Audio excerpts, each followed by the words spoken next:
do it well. I shook everyone's hands.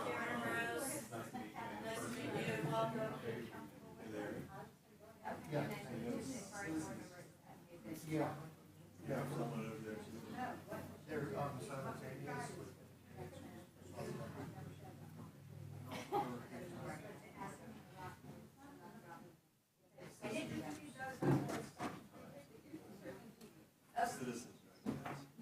Yeah.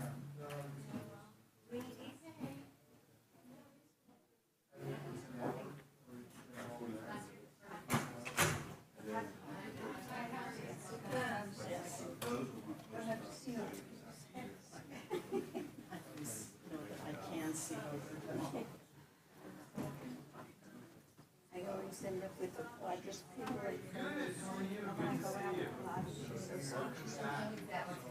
can't see. They can start to see. I know, so that's a Nancy Rucker all the time. Yeah, Nancy's even smaller than I am. She's like 14 and shrinking.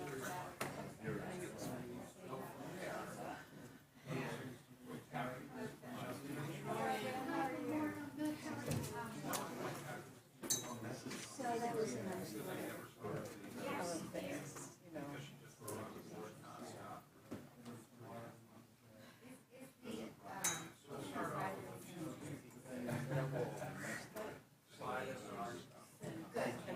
Questions.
1 minute.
Good morning. I would like to take this opportunity to thank you and welcome you to our very exciting day, our interview schedule for our new superintendents. Today is Monday, June 12th, 2023.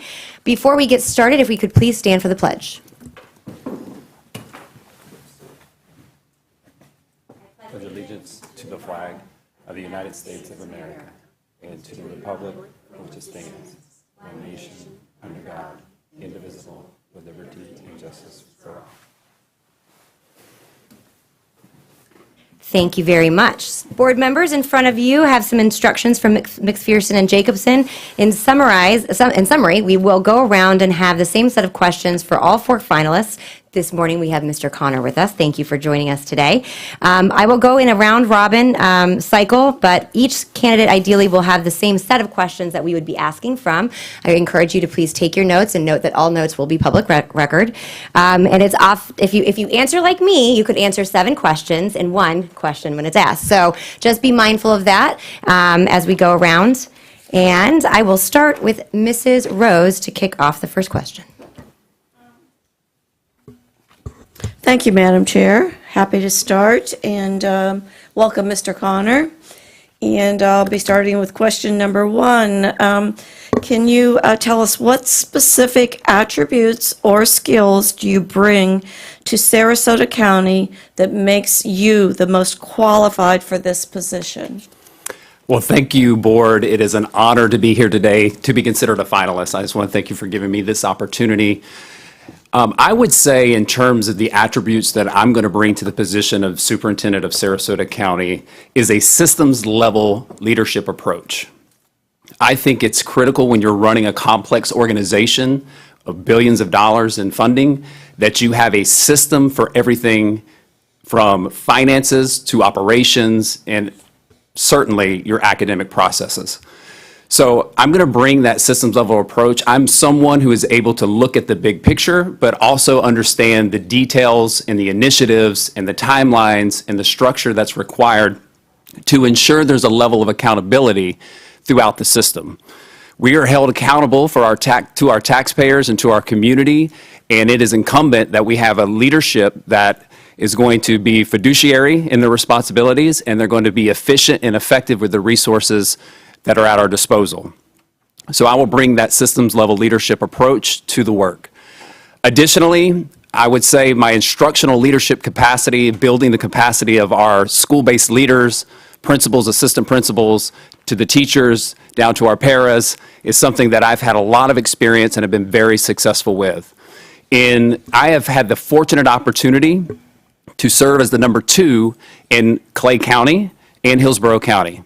When I was in Clay County, we were able to increase graduation rates, acceleration rates, all the metrics across the state accountability system, and improve our state academic ranking from 20th to 8th. When I had the opportunity to transition as the number 2 in Hillsborough County, we walked into a lot of challenges. One of those being that we had the most persistently low performing schools in the state of Florida with 39. And even though I came in April of 2020, right in the midst of the pandemic, we kept a laser-like focus on achievement. And we were able to reduce in a 2-year period from 39 down to 18, and we're on track to being down to 6 as we come upon the end of the school year. So that is some work I'm very proud of. That all comes down to having an instructional leadership capacity and building that capacity with principals.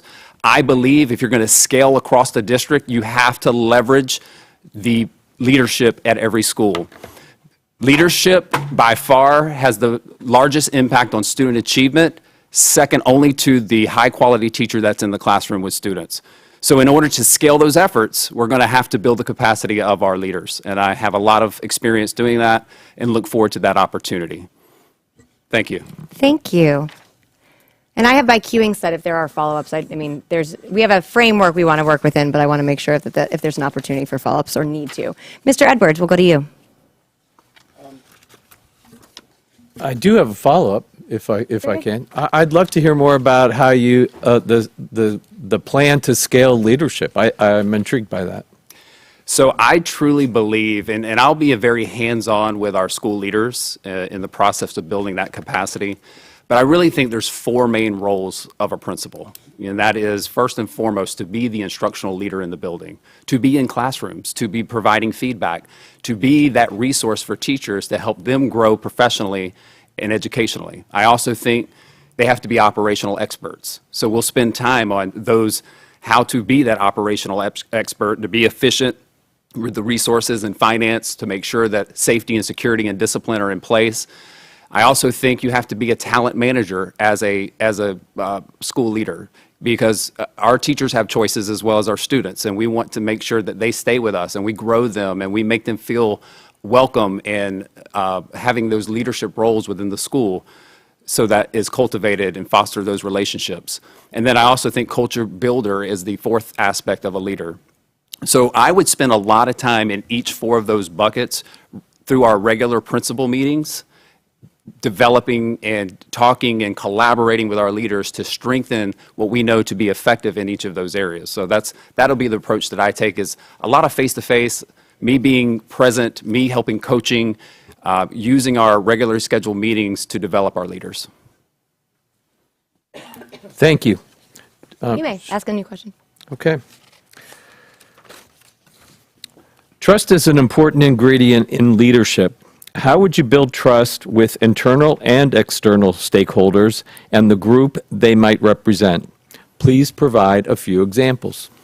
Absolutely. Trust is absolutely necessary for all of our stakeholders to have the credibility that we desire as a public institution serving our students. We have to ensure that trust is built. That really comes through consistent, open, and transparent communication at all levels. So the way that I've done that is when maybe we've had some safety issues at a particular school, or an example of our strategic plan and developing it. It's getting out to the community and having outreach opportunities, whether that be through town halls, community meetings in auditoriums, meeting at the churches, doing virtual sessions, because we know that we're leveraging that technology more and more now. So open, transparent communication through outreach, absolutely necessary. I think it's necessary to be connecting with people in the outside of the organization who want to support our schools. So building relationships with them is critical. Being present at events, inviting elected officials to our schools to see what's happening in our schools, inviting community partners into our schools to see where they could be best leveraged, because we have so many, and I know you do here in Sarasota, that want to partner, and sometimes they don't know how to do that. So one of the things that we've done in Hillsborough County is we've got several businesses that don't know exactly how to plug in and really support our schools. So we partnered with our Education Foundation to create a CEOs in Schools event that we hold on an annual basis. So CEOs partner with every one of our elementary schools, and they spend the day as a principal. So then they really get to see the day-to-day operations. They get to see the challenges and the successes that schools are facing. And that, it provides an open perspective for those businesses to truly understand where can they come in and plug and give that support. So that's been a very successful way that we do that. And I think the more that you engage, the more visible, the more transparent. You know, we got to show the good and we got to show the bad, right? People are going to hear the good, the bad, and the ugly. And so being transparent, I think, helps build your credibility, helps build trust in the community, and helps us partner with our community to move us forward. Thank you. Mr. Enos. Okay, this has got a couple of different parts to it. How have you led significant change in your previous positions? What elements need to be included in change initiatives to offer reasonable opportunities for success? How will these changes be evaluated? And I can tell you I'd have a follow-up, make sure you can expand on that. And please provide an example in your experience. Okay, I think I got all the parts of it. 4 or 5 part questions. All right, sir. we'll see. We'll see if I can get it all in one shot here. Thank you so much. Change is inevitable, and that's the one thing that we have to understand in education, that we've got to be able to have a good change management strategy in the organization, because change happens at a rapid pace, and we don't know what day-to-day holds. I'm going to start with the example. As I moved into transition to Hillsborough County as Deputy Superintendent, I oversaw 2 major divisions, the Academic Services Division and our what we call School Administration Division, which is our chief of schools, our regional superintendents who work directly with our principals on that day-to-day. So that's the connection, the bridge. What I found very quickly in my assessment was they were disconnected in the way of work. So we've had areas in our school administration that were 8 different areas that were managing and doing their own thing, really. So it kind of became the have and the have-nots. Depending on the regional superintendent, you could have 4 different reading programs going on across the district or multiple things going on, and there was no coherence to that work. Academic services was kind of put on the back burner and was called upon by a school administration when necessary. So that's the context. I saw that as a big disconnect coming in.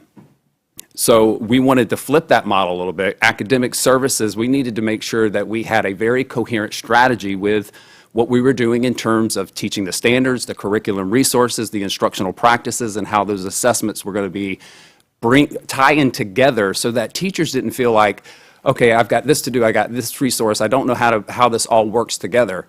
So we did a major revamp of the academic services to ensure that there was coherence around the things that we were producing here. The way we bridged that and made sure that it translated to our schools is I had to bring both divisions together. Now that's a change. That's a change in the way of work that they were not accustomed to. And so it was really good in the fact that now we brought in individuals, region superintendents, who bought into that vision that they were going to be the conduit to what we were doing with our academic services and the way of work there. So we broke them up from their areas. We streamlined them into grade bands, very similar to what you do here. You have a secondary assistant superintendent, you have elementary. Well, we've got 13 of those because we have 250 schools. So working all those together and understanding the way of work here was a big shift, but it comes through, and I think the elements that you referred to in your question there is that a lot of communication comes. It has to have a lot of communication, understanding the why. Why are we doing this? What is it going to produce? What are our expected outcomes? Those are really critical in just having that opportunity for everyone involved to give feedback, because it wasn't just a top-down approach. Hey, we're doing it this way now. It was, okay, how can we make this better? We see all the disconnects. How do we tie it together so that continuous cycle of feedback from all the parties involved was very, very critical. So you got to have cycles of feedback. And then the evaluation piece is really where we saw, the proof was in the achievement that we began to see in our schools. Our principal feedback was that they felt that there was a lot more support from the curriculum and academic services side that had not been existent prior, and that they felt like everything was funneling more cohesively and coherently versus the scatter shot of different things that were happening depending on which regional suit they had. They felt that more unison approach, and I think that feedback from them helped us evaluate that we were able to, to do good in that work. And obviously, the student achievement was improved as well. Did I hit all aspects of that question? If I may just follow Yes, up. please. In reference to the evaluation piece, outside of just what you saw academically, I'm assuming that you're talking about just in scores, and you initially spoke about in Clay and Hillsborough raising those academic achievement scores up. Is there any other type of evaluation pieces that are ongoing and consistent that you would employ? In terms of this change management strategy, it really came down to that continuous feedback. So a lot of that feedback in that particular example was through focus groups and through just bringing people together and having those conversations. But when you're talking about change management at scale, you're talking about teachers, thousands of teachers within the district, and you want to get that feedback. I think surveys are very important. I think you being out in schools and visiting and seeing the impact yourself so that you can get a sense of and evaluate how things are going are extremely important as well. Thank you. Thank you, and you did a good job. I was like, I hope you were taking notes. There are a lot of questions in that question. Mrs. Marinelli. Thank you. How would you provide leadership to foster a strong /superintendent relationship? How would you assist the board in reaching consensus on decisions? And how would you deal with a serious difference of opinions between you as superintendent and the board? Okay, I think I got, could you repeat that first question? Yes. How would you provide leadership to foster a strong board/superintendent relationship? Okay, thank you. I do realize there are 5 individual board members and 1 superintendent. So it is very much like having 5 dance partners. All right, some of you want a 2-step, some of you may want a salsa, and I have to be flexible in that aspect as a leader and understanding preferred communication styles and preferred way of work. But I think it's really, really important, first off, that we are collaborative, that we come in assuming that we're going to come together as a body to work collaboratively for the good of our students and our staff. I think that happens when you start to set ground rules and a way of work. We have to establish that way of work very early on and stick to it. Will there be times where we falter and we step out of line in terms of our way of work? Absolutely, but we get back on track. So ensuring that there is a defined way of work, that we set those ground rules and we adhere to them as often as possible, I think is going to be very critical. That's going to help us in terms of the boardroom. It's going to help us with our one-on-ones and in our workshops. I think we have to agree that collective consensus is our way of work as well.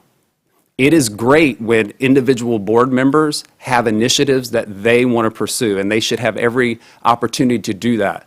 But in terms of, direction for the superintendent and the way that I'm going to operate, it's going to be operating as a collective consensus, not one-off. And that's very important. So we have to agree to that as well. I think everyone, from what I've seen in the workshops and in the videos that I've watched this group and our conversations that we had last week, there is a common thread that each one of you are very, very committed to the success of this district. And that right there is a great starting point. So I think just us having that collective commitment to the district is going to be essential. And I think transparent, consistent communication is going to be absolutely necessary. So that's going to come in a very structured format, and it's going to come in a very informal format. Because you may like to take calls in the evening, or you may, hey, I just want a text message, or I just need this update.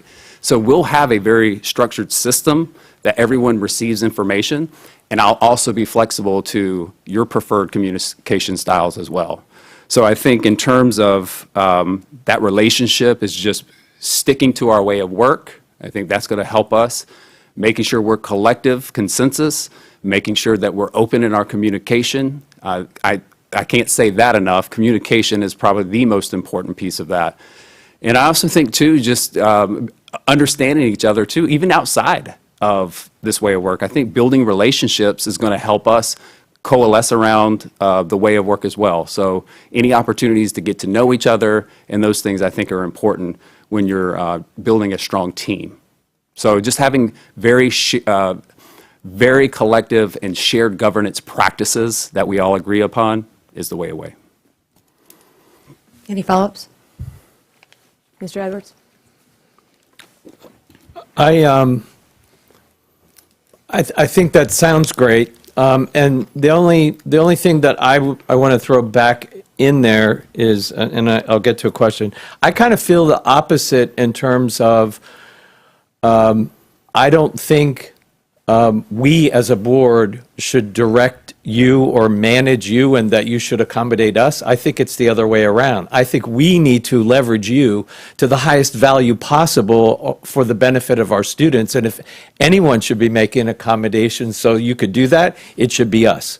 But having said that, you've worked with 2 boards so far. I think I'm not going to judge if our board is better or different. I'm going to ask you if you feel that that answer is directed to us, or do you really feel that your role and responsibility is to do what you think is necessary and what you think is in the best interest of our students and convince us, not the other way around? Well, I'm a big believer there's 2 distinctions that need to be clear about our relationship, and that is the board is setting the policy. So as you determine that policy, My directive is to implement that policy. So it'll come through those practices of setting the policies as a school district, and then I will lead that work in developing what procedures and the day-to-day operations around that. And that will be the cycle of work that we do. In terms of the vision for this district, the vision of this district is to ensure that we are the #1 school district in the state of Florida. And I have a clear vision of how we get there with specific systems and structures around instructional leadership. And that is the work that I will charge you to understand and allow me to do that work. So it is a two-way street in that way, but thank you for that question.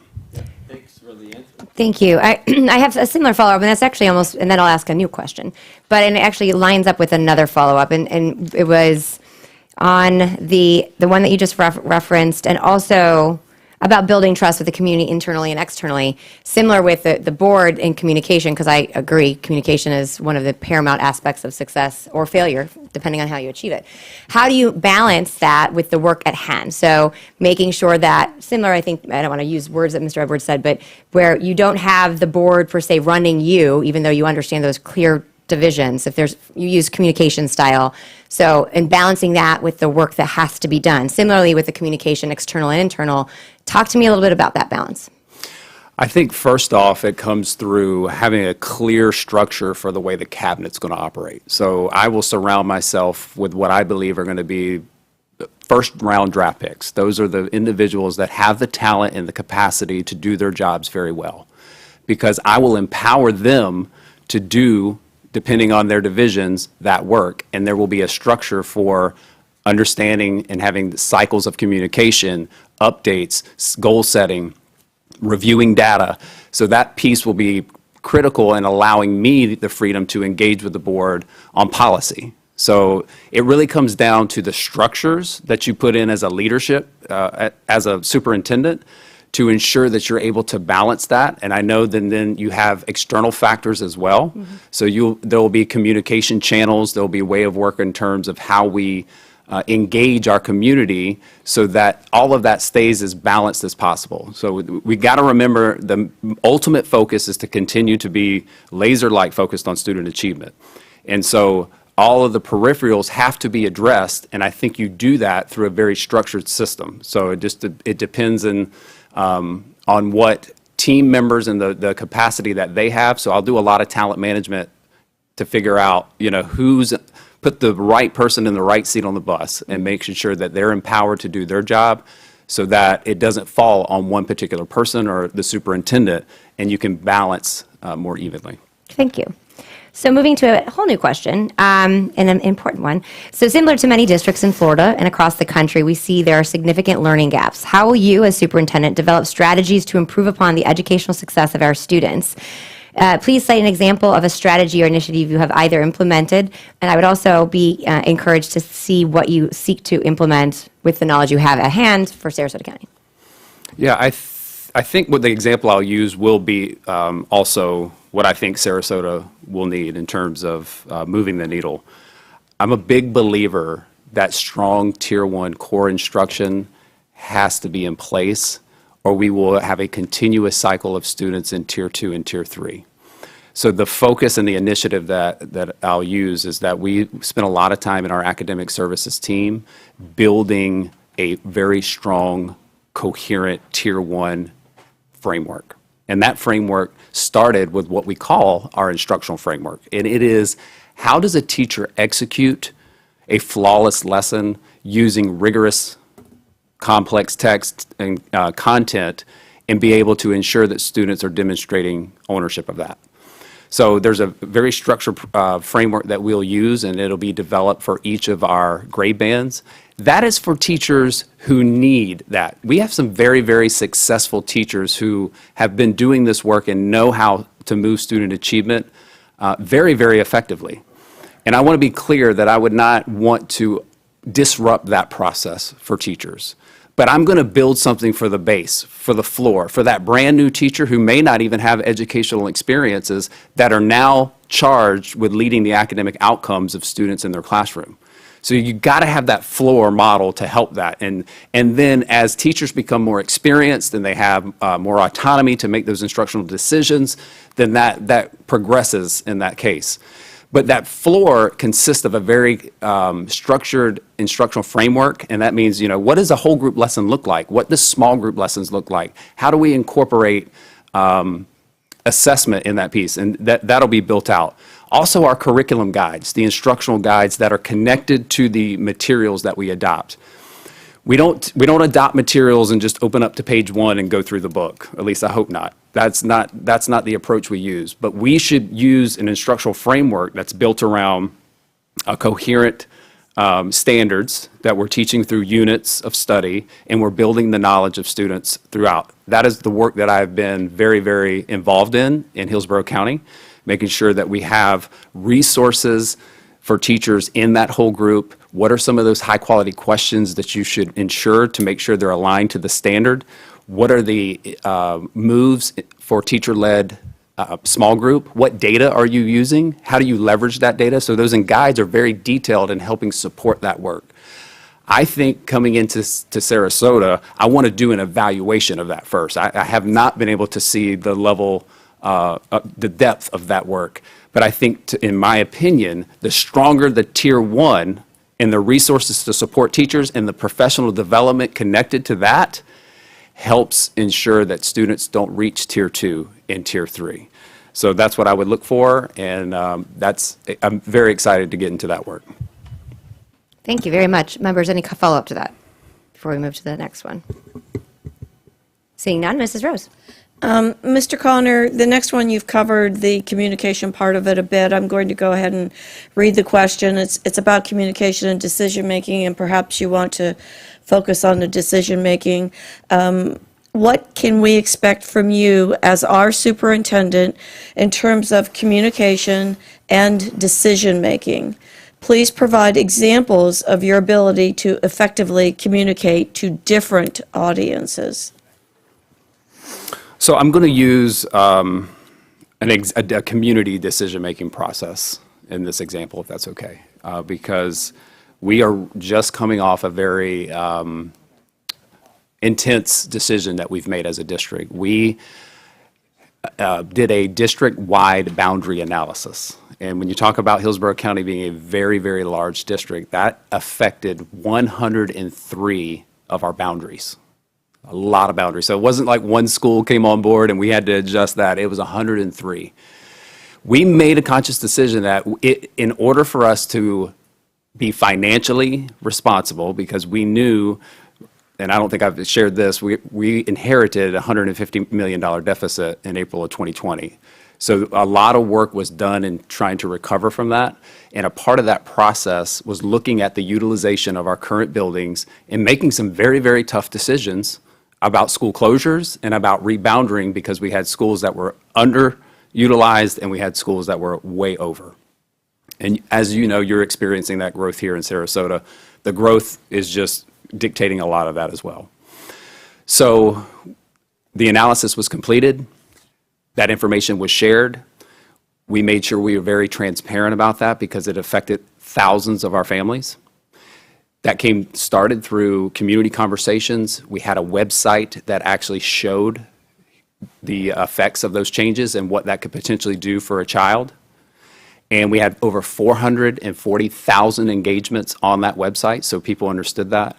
We had 15 community meetings, so we went out. So I think, to answer your question, in decision-making, there has to be an opportunity for people to engage. So you've got to engage in that work. You have to be sincere in your approach to receive some feedback.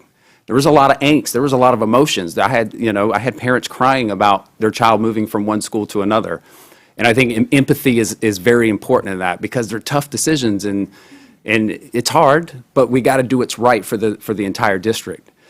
And so having empathy, making sure you're very objective and data-driven, I think is an important aspect of decision-making, so that people understand this is not just something off a whim we decided to do. And I also think, too, that getting their feedback and making sure that you're incorporating that feedback is truly important. And one of the ways in the examples in this case, we got a lot of feedback about the timeline for implementation. And so we adjusted based off that feedback, the timeline for implementation. I think that builds credibility with your stakeholders, that you're actually listening and you're not paying lip service and say, oh, we met with you, but we actually took that information, incorporated it in our feedback, and made adjustments. Thank you very much. Mr. Edwards. Thank you. Describe a time you provided leadership around an issue that was considered controversial and had internal or external opposition. How did you address the concerns, and what was the ultimate outcome? Yes, controversy. It's a part of leading for sure. I'll give you an example. I want to go back to what I shared earlier around we had come into Hillsborough County with a $150 million deficit. So immediate action had to take place in order to rectify that. We wanted to do everything we could to be in a good place by the close of the fiscal year. So we put in a lot of measures, a financial recovery plan. We froze travel, we froze hiring, we cut budgets, things of that nature. But one of the most unpopular decisions that we made was around staffing allocations. What had happened historically is that things had gotten out of whack. There was an established allocation model, but it had not been followed for several years. And I'll use one example where we were over allocated 40 administrative positions at the school level. So assistant principals, we were over 40 positions. That's millions of dollars. I will say right off the rip that we did not cut any of the people. We were able to successfully place them. So it's not about cutting people, but we had to be very responsible about eliminating those positions. So you can imagine that principals who had come accustomed to having multiple assistant principals in their building thought, there's no way that I can operate without this. So it was being sure that we engaged them in an authentic manner and had open dialogue about the frustrations and the concerns that the principals had around this issue. That's clear. That was very important. We did want to make sure, though, as objectively as possible, that we were able to share that we were making this decision in alignment with what other large school districts across the state were experiencing in terms of their staffing model. Our staffing model had gotten out of whack, and we needed to use some objective data and do some comparisons of like districts to say, this is the why, because it's important to share the why and the rationale. We acknowledged and showed empathy, obviously, for the elimination of the positions, and taking that feedback and incorporating that in our decision making, we were able to be creative, because what was one of the big concerns that we had in this decision was some of our schools felt like discipline and safety could be compromised. And so we took that in consideration, and we were able to supply staff. We called them climate and culture resource teachers, who were there to help support teachers with creating a positive environment and ensuring that discipline was managed effectively. And we used grant funding, Title IV, to do that, which is not necessarily soft money. It's an entitlement grant. Yes, it could go away, but we felt pretty secure that we would be able to sustain that on our Title IV grant. And so that helped our decision, as unpopular as it was. They felt heard, they felt validated, and we were able to meet their needs in some fashion there with the climate and culture resource teachers. So those are the elements that I think are important when you're making those types of decisions. I have a couple of follow-ups. I noticed in your last, and throughout your conversation, which I think is an important piece, at least for me, and I've heard my fellow board members say it too, that you make data-driven decisions. It's really hard, I would think you would agree, particularly in the situation that you described, to come up with data-driven answers for controversy. So, and certainly Sarasota is not shy in that category. Can you describe, I know you did a little bit around Title IV about how you used that to validate people's feelings, because that's really what you're up against. Can you describe better for me, I think you used an authentic manner to have people feel heard? Another example you're saying? I think authentically, examples that I use when a parent has a concern or we have an issue with a staff member, I think you just having face-to-face as often as possible and listening and being open to receiving feedback. One of the characteristics that most people will say about me, that I believe would say about me, is having a very authentic approach to the work and understanding too that, yeah, you do have to have a thick skin and be able to take feedback. And so when I have a parent in the office that comes to me with a concern about their child and what's happening at the school, you just have to allow them the space to share their concerns, because it really boils down, I found most of the time, it's an unmet need. So a conflict is not necessarily a bad thing. You have to have that perspective that seek to understand first is how I approach the work. Assuming goodwill from people that I think they want to believe what the concern they're bringing is in their best interest. And having opportunities to share that, it doesn't necessarily mean you're always going to side with them, but providing as much information as to the rationale for your decisions are very important. So that's happened as a school principal. That happens on a daily basis, whether it's a teacher concern, a student, a parent concern. In my current role, it could be a staff decision that we've made. Maybe we've moved a particular, we've restructured a little bit and there's concerns or there's anxiety around that.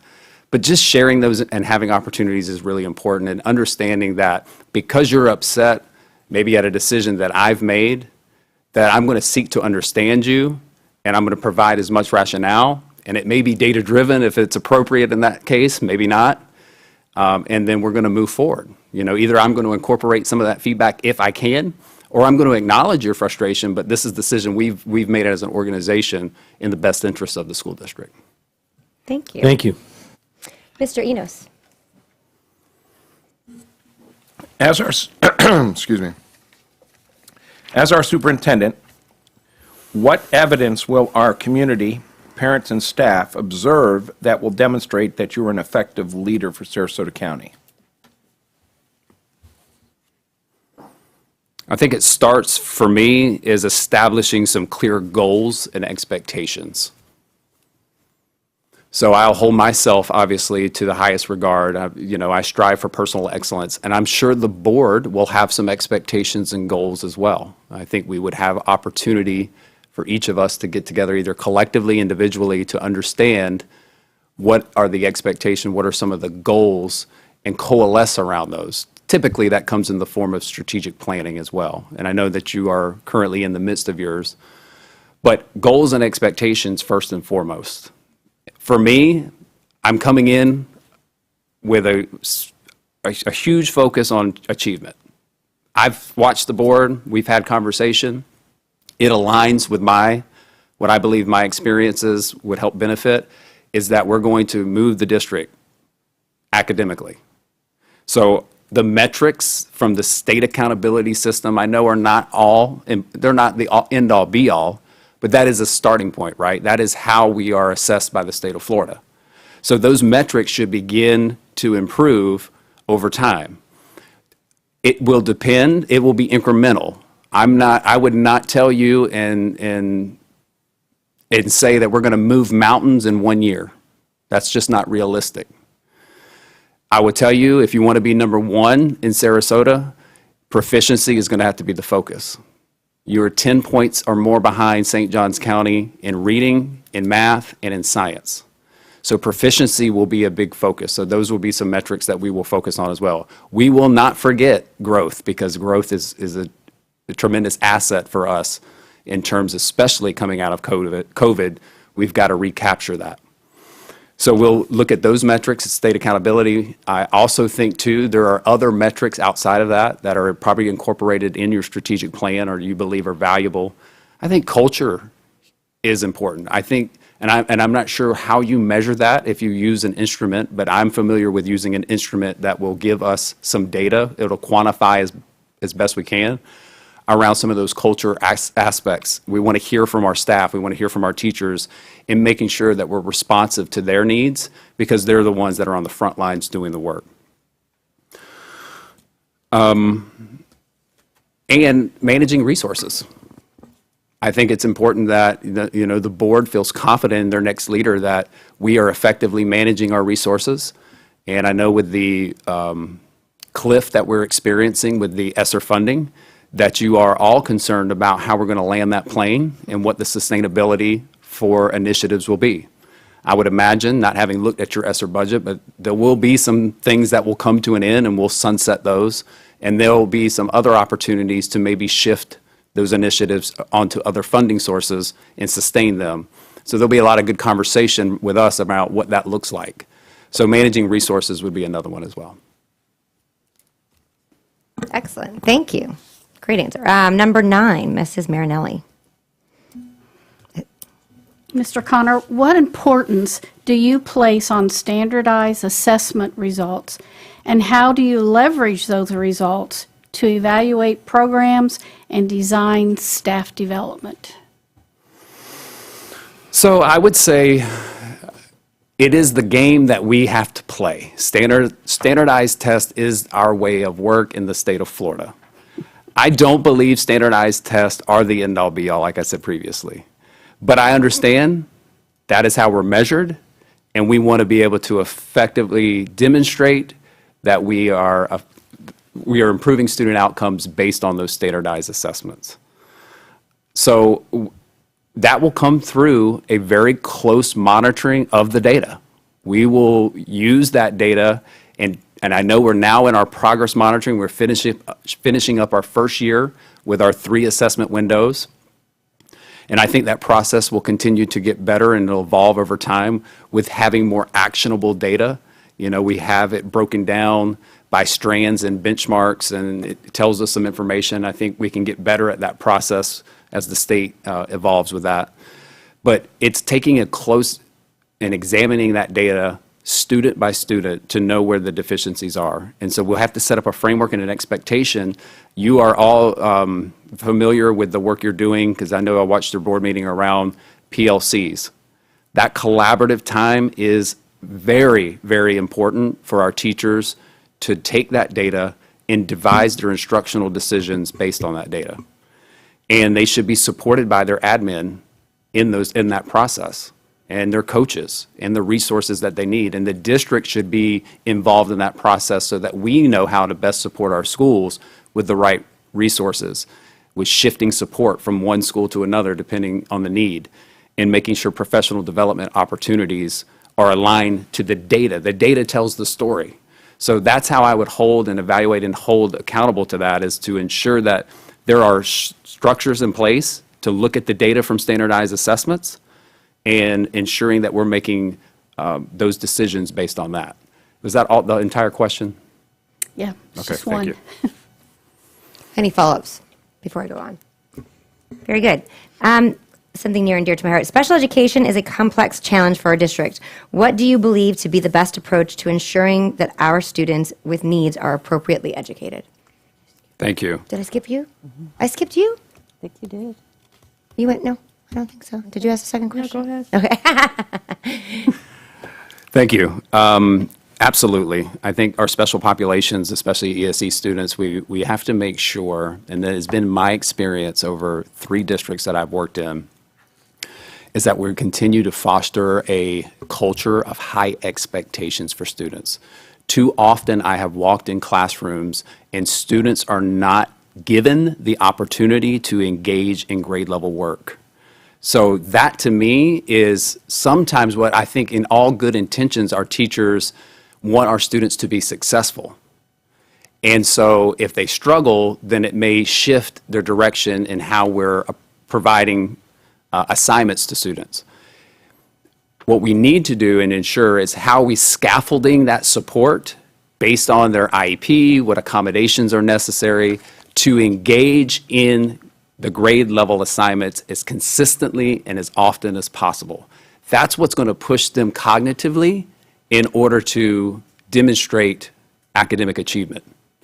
So it comes down to high expectations. If you're familiar with the opportunity myth, which is some research coming out of TNTP, that is the single most important aspect to really push and close the achievement gaps of our populations, is high expectations. That starts with mindset with our teachers, ensuring they're providing consistent opportunities.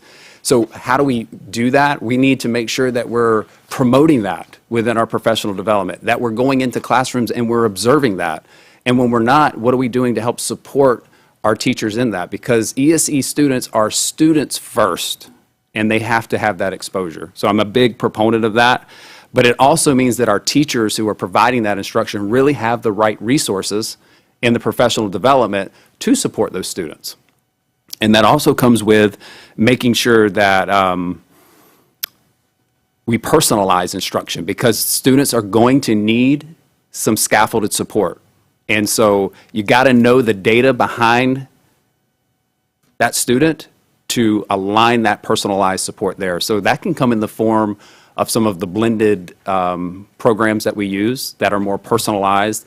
It's more efficient for teachers too to help students go on an instructional path to close those gaps during small group instruction.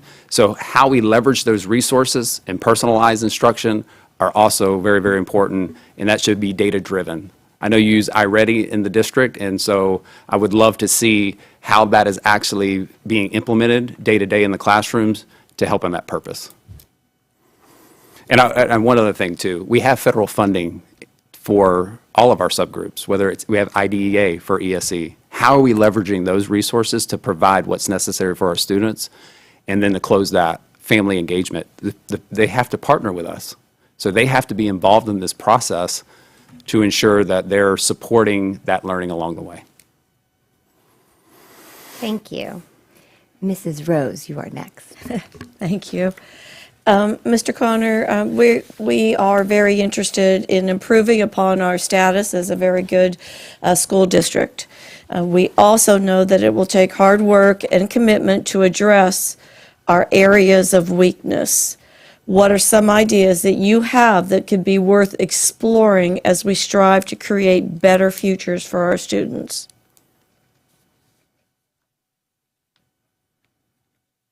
Well, I'll go back and start with the data piece and the proficiency. I think we have to ensure that we establish a culture of instructional excellence in every single classroom. There are four main things that I would look for to help scale across our district to ensure there's instructional excellence. And again, this goes back to the development of our school leaders to help replicate this and to bring that to scale. It starts with making sure there's a strong culture for learning in the classroom, that the students and the teachers understand there's a momentum that happens in the classroom, there's a hum that happens, and there's bell-to-bell instruction, and there are aspects of the environment that have to be safe, disciplined, coordinated, and that culture of learning is the first rung of that ladder, so that learning can take place. The second piece is the rigorous content. I always go back to the last example that I just shared. Strong Tier 1, making sure high-quality questions align to the standard, and students are engaging in that. Grade level text, complexity are all aligned to grade level. Then we're looking at how students are taking ownership of their learning. They're not passively engaged, they're cognitively engaged. They're actually writing, they're discussing, they're listening, they're speaking. High-level critical thinking should be happening in the classroom. It shouldn't be rote memorization, because ultimately I think we're charged in developing critical thinkers in our school district, not just students who memorized a bunch of facts. And then the last rung of that is really the demonstration of that learning is a big piece of that, and that comes through multiple varieties of modalities, whether, again, writing, speaking, listening. So those are things that I think are important in building that as an improvement area for us. Again, I'm only coming in from the outside, so I would love to see that and walk classrooms to understand where we are in that process. But I know from my experiences, when those four things are present, coupled with high expectations from the teacher for every single student, that's how you're going to move the needle and you're going to build proficiency. I also am interested, because I wasn't able to find a whole lot, and it could have been my mistake, but just around CTE and how we can ensure that we're developing every child in whatever their next step is. We understand not every student is going to college. And so I'm very interested in seeing how we can expand partnerships for career technical education within this county, so that students who aren't necessarily deciding to go to college or into the military have a next step into the workforce, and that it's a high demand, high wage, high skilled job that we're helping prepare them for, so that they can make those decisions. So that's another area that I'm very interested in. And then lastly, I know you're all very interested from the board meetings I've watched, is around early literacy. And so I'm very excited to look at how we are incorporating the science of reading at K2, and making sure that there's fidelity to that, and making sure we know there's a lot of discussion around pre-K and how we can expand the seats within the district, because we do know the data is very clear. When students engage in pre-K, they're 20 points higher on average when they reach third grade proficiency. So that's very interesting, and I want to dig into that some more as well. Thank you. Thank you. Are there any follow-ups? Mr. Edwards. Thank you. The way you describe the rungs of classroom and instructional excellence are somewhat logical, clear, and concise. I think the challenge that I've seen is we have behavioral issues, and it's not just here in Sarasota, it's across all districts in the state of Florida. How have you dealt with those particular issues in your school district? Thank you. I'm going to start with safety first and then move into discipline, because I think safety is first and foremost really the most important. I mean, we want our children who leave us every day to come home just the way they left us. And so I think it starts with being very comprehensive around your safety protocols. And that starts with the physical hardening of the building and making sure that we're adhering to that. We have perimeters that are secure, that we have single points of entry, that we have doors, classroom doors that are locked, that we're following those protocols, we're not propping doors open, that when a student is demonstrating maybe some mental health issues, that we have our 80% of our staff has used mental health first aid training and know how to connect those with the appropriate resources. In Hillsborough County, we have a mobile response team in case there's a major incident in a school district where they can go out and be deployed to help in those areas. Active assailant drills, that we're doing our monthly drills, and we're having fidelity to that, I think is very important. So in terms of safety, and the reason I bring that up, because when kids and staff feel safe in their buildings, it helps on this side with student discipline as well. There is a correlation, I believe, with feeling safe and welcomed in your environment and some of the exhibited behaviors. So in terms of discipline, I think it's important, first off, that as a district, we are consistent around our discipline policies at our student code of conduct. Recently, you guys have shared in your workshop about your updates to that. I feel like that's very strong for Sarasota County, that you're on top of that game. You're a step ahead of us, actually, in terms of just making sure that you're updated and ready to roll that out. So that's great. Having consistent application of that across all of your schools, so a lot of training with admin, and I'm not sure if you have deans or anyone else who handles discipline, but having that consistent, fair, across the board helps in terms of culture for discipline. Where it happens here, and this is the work that I'm working with and the experience that I have, is really being proactive in terms of discipline in the classroom. So what supports do we have that are building the resiliency of our students? So we use programs like, I I don't want to name programs, but I'll name one of them, 7 Mindsets, where it helps for students understand those positive frames of mind to be proactive in building some of the resiliency skills, so that when issues happen that may trigger disruptive behavior, they can use some of those skills to maybe manage that prior to acting out. So being very proactive, I think, is very important. But in the event that students are being disruptive, we have to support teachers. I truly, truly believe one of the major reasons we're seeing a teacher shortage is they don't feel safe and supported with student discipline.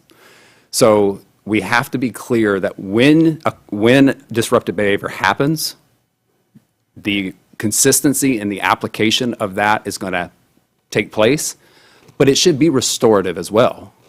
You shouldn't punish a kid forever because they made a mistake. So what restorative practices after the student has served that consequence, that we can bring them back into that learning environment and ensure that we're not holding things against them. So I think restorative practices are important in that aspect as well. Did you want to go to the next one? Sure.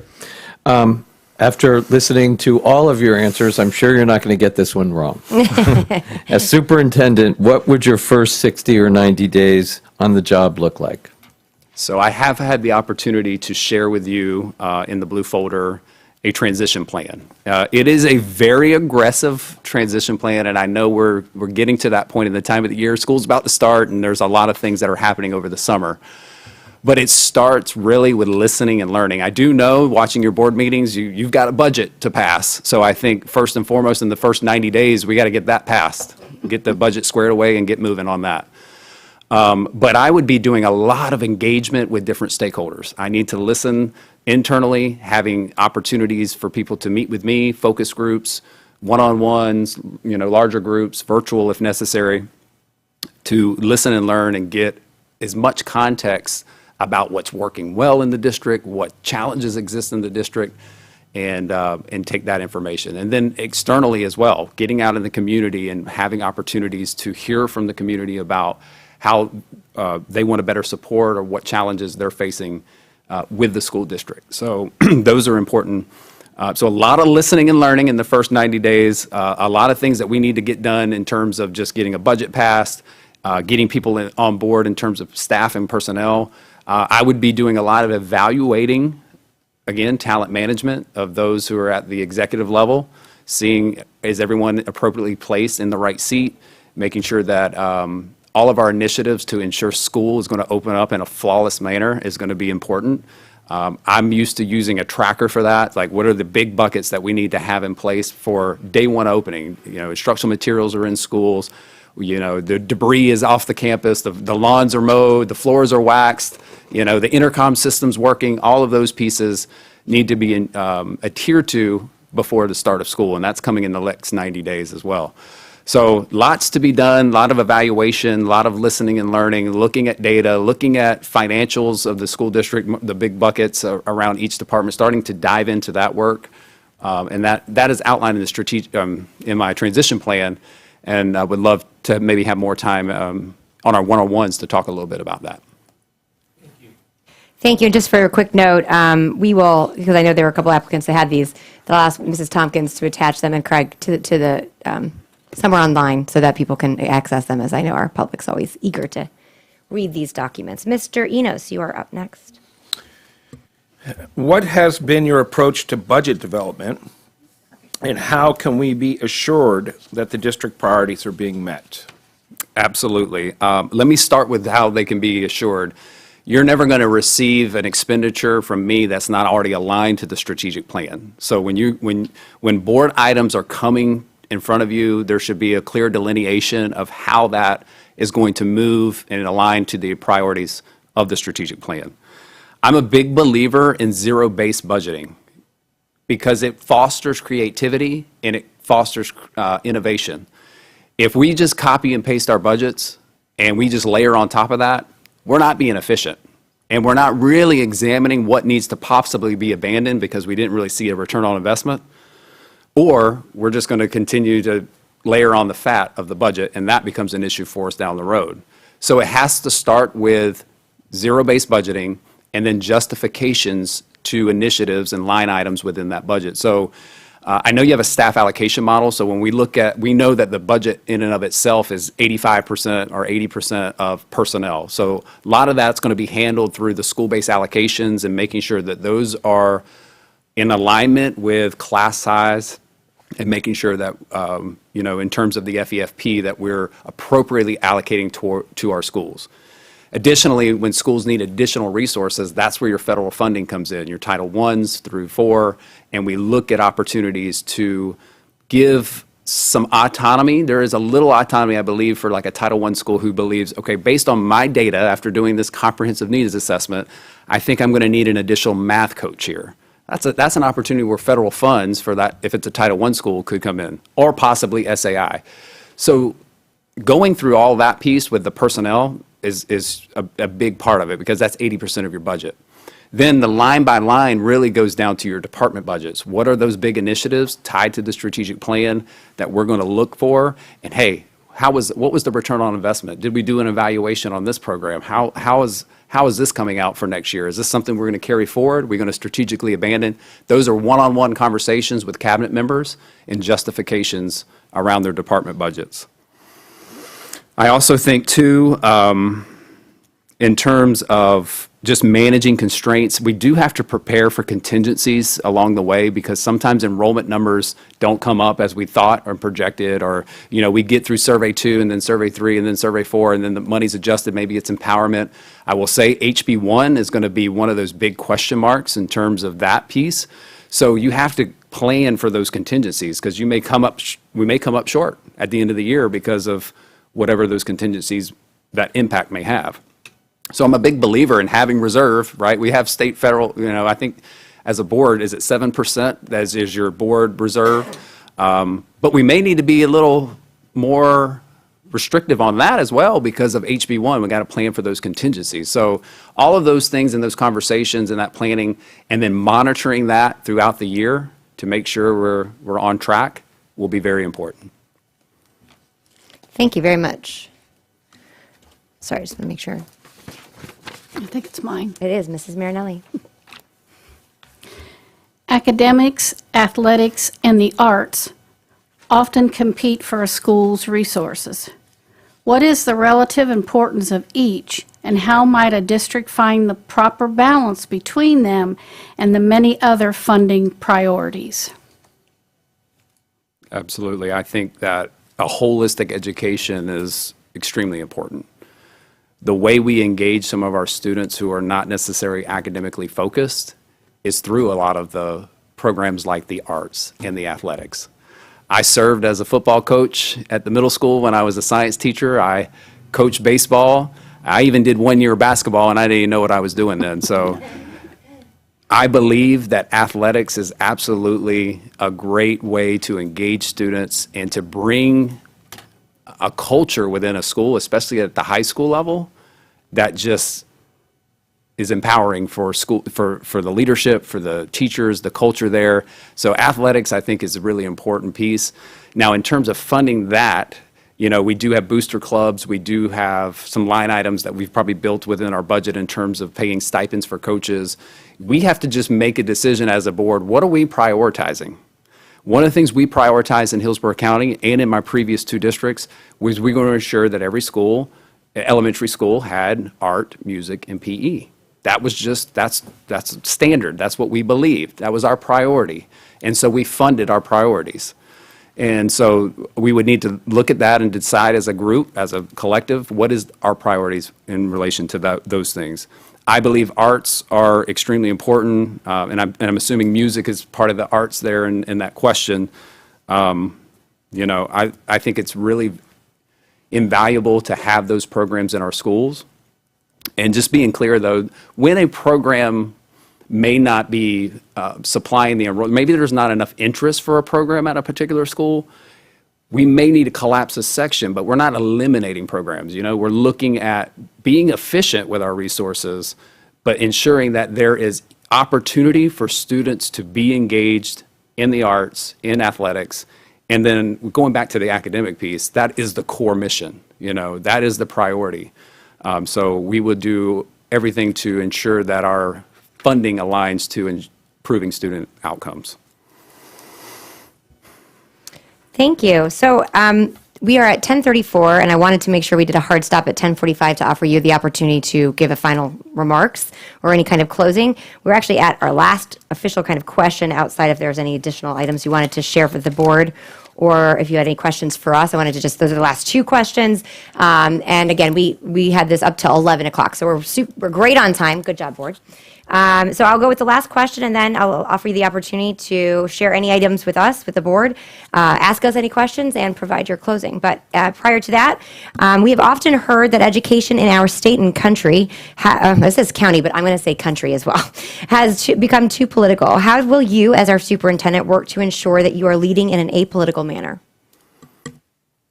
Yes, that's important, and I think most people would characterize me as apolitical. That if you ask references or you ask people who know me, I understand that it has become an issue that we're having to deal with. I keep my focus as much and often as possible on student academics. I'm going to follow the law. I'm going to make sure that our teachers have the resources that they need in the classroom, and I'm going to understand that we're going to have issues that come up that are going to have a political persuasion, and it's okay for people to share that. But as much and often as possible, we want to keep that off the backs of our teachers and protect them as much as we can. So the decisions that I will make will come through the lens of ensuring that is this what's in the best interest of the students in the organization, not a political response. So I always use that as my filter in terms of that. I know that's easier said than done a lot of times, but that's the way that you have to operate in this business, especially in the climate that we're in now. Is this in the best interest of students? And if so, regardless of consequences, you do what's in the best interest of students. Mrs. Rose, did you have a follow-up? No. Oh, okay. Any other follow-ups? Seeing none. We'll leave this time for you. As I said, you can fill up all the way until 11 o'clock. That's when we break. But just wanted to give you the opportunity to share anything else that we didn't ask. I know this was comprehensive, but there's obviously a lot. If you have any questions for us, and then your final closing. Well, I won't need the entire time. As you can see, I'm a pretty concise person when I talk. So I do appreciate this opportunity. It is truly, again, an honor to be sitting here today. I think I've been able to share with you my breadth of experience, my track record of success. I think that I can bring the skill set needed. I have the will, I have the skill, and I believe I can activate our team to achieve what we all believe is to be #1 school district in the state of Florida and to be that destination district. I'm excited about that opportunity. I'm very thrilled. I'm so thankful for the experiences that I've had and the challenges that we've experienced over the last 2 years with COVID that have just made me a better leader.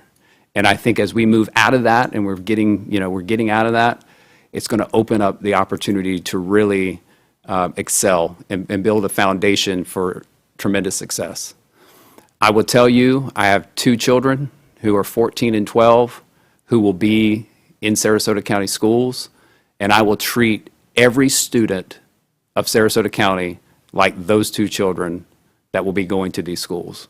That's the way that I operate, and I'm excited again, and I'll close with that. Thank you, Madam Chair. Well, thank you very much, Mr. Connor. We appreciate your interest, your candidness, and the opportunity to ask you all of these great questions. As noted, tonight we have an open house at Pineview School Student Union at 6 to 8, where anyone in the community is welcome to come, and you will be there as well for an opportunity for them to meet Mr. Connor. We will adjourn until 11:15, and then tomorrow board members will have one-on-one opportunities to speak with you as well. So thank you again, Mr. Connor. We appreciate it. Members, we are adjourned until 11:15.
That's why I said, when I don't think about it, is when it pops in my head.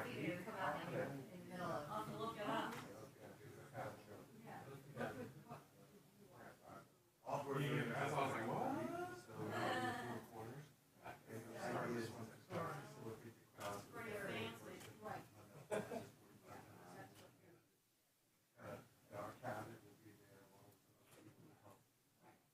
One minute.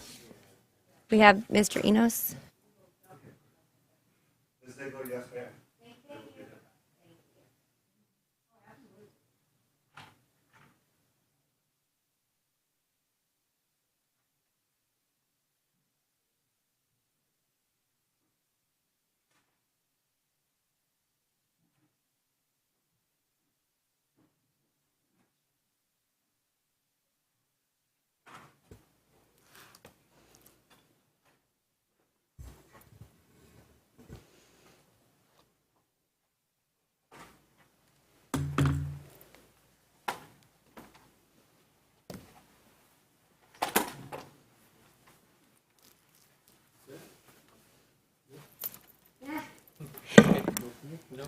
Welcome back. We are on our second finalist, Dr. Allison Foster, to the Superintendent Search Interview Questions.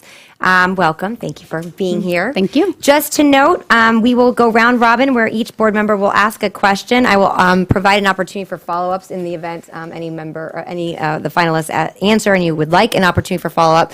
Just be mindful of the time. We'll stop around 12:30 is a hard stop to ensure Dr. Foster has the ability to close with any final statements, and then we wrap up at 12:45. So I think we should be not 12. Yes, 12:45. So we will start with Mrs. Rose. Good morning, Dr. Foster. Morning. We'll start out with what specific attributes or skills do you bring to Sarasota County that makes you the most qualified for this position? Okay, thank you. And first of all, I just want to thank all of you for giving me the opportunity to be here today. And also, I want to thank you for the opportunity to serve as the interim superintendent for the past 4 months. I really appreciate the role that I had in leading this district. And so your question regarding the attributes that I have to lead this district, I think one of the key attributes I have is that I have vision. I am able to envision what we should be as a district and set my mind to it and rally everyone around to making that happen. When I was at Philippi Shores, actually when I had started there, the enrollment had just slowly started to increase. We were sitting about 620 students.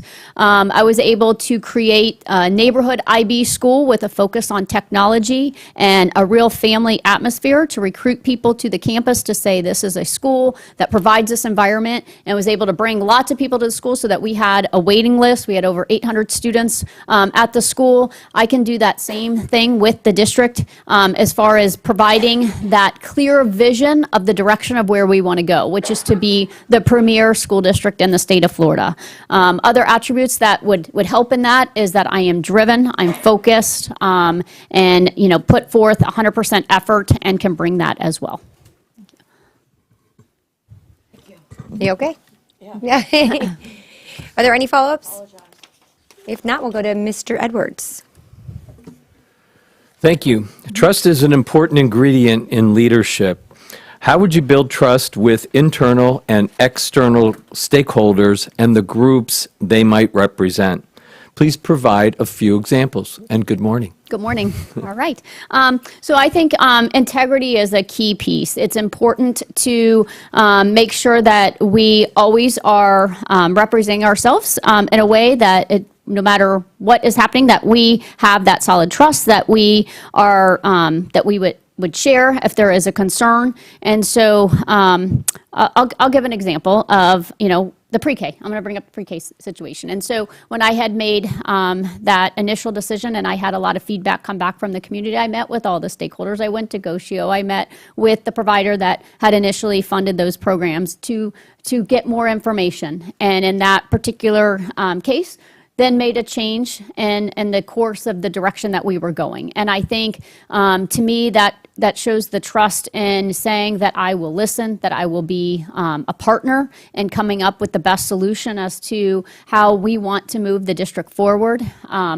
So no matter what the issue has been with different things over the years and different situations that come up, it's basically putting everything out there. I think when we look at our scores and we look at things that we need to address, that we need to make sure that we are sharing and not hiding different things. I think sometimes it's easy, I'll just use student achievement data. Sometimes it's easier to say, hey, look at all the things where we're good, instead of to bring up the areas where we need to address. And I think putting it out there, making it very clear, and putting out the expectations. I think with trust, it's developing relationships with everyone. I think relationships are key. I have relationships within the community. I have relationships with staff, with community members, with parents. And to me, I think that would carry over into this position.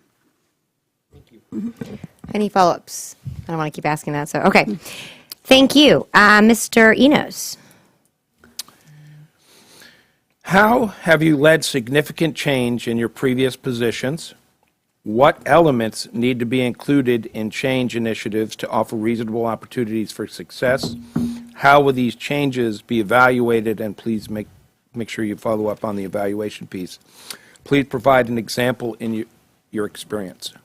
Okay, so I'll use human resources as an example. When I went to the human resources department, I think everyone was in agreement that we needed significant change there. So one thing I did is created employee engagement teams. And so those were the teams that we had the HR generalist. Underneath each HR generalist, we had a salary specialist, we had a certification specialist, and we were able to create these engagement teams to provide service to the schools so that the administrative assistant knew exactly who to call with any question. So any question you would call, you would go to human resources. Other things with change within the human resources department, I went there and recognized that we still had paper files for our employees. And so we actually had moved our application system to be electronic, but because our files were on paper, we would print our electronic application and put it on paper and then file it in a filing cabinet. And so I said, from the beginning, is we need to change this. We need to have an online system. We need to kind of get into the modern age. And so we had discussions, and it was, okay, we can do this over a span of, so many years. I said, no, we need to do it, and we need to have it done by the end of the year. And so set that expectation to say, we are going to scan every file. We are going to get our employee files in such a way that then we can, people can access them. So what was happening is we actually had files, when people move, they put them in Pony and ship them to another school site. By putting it on Axiom Pro, you can actually click a button, and now it becomes live for the other school when a teacher transfers to another school site.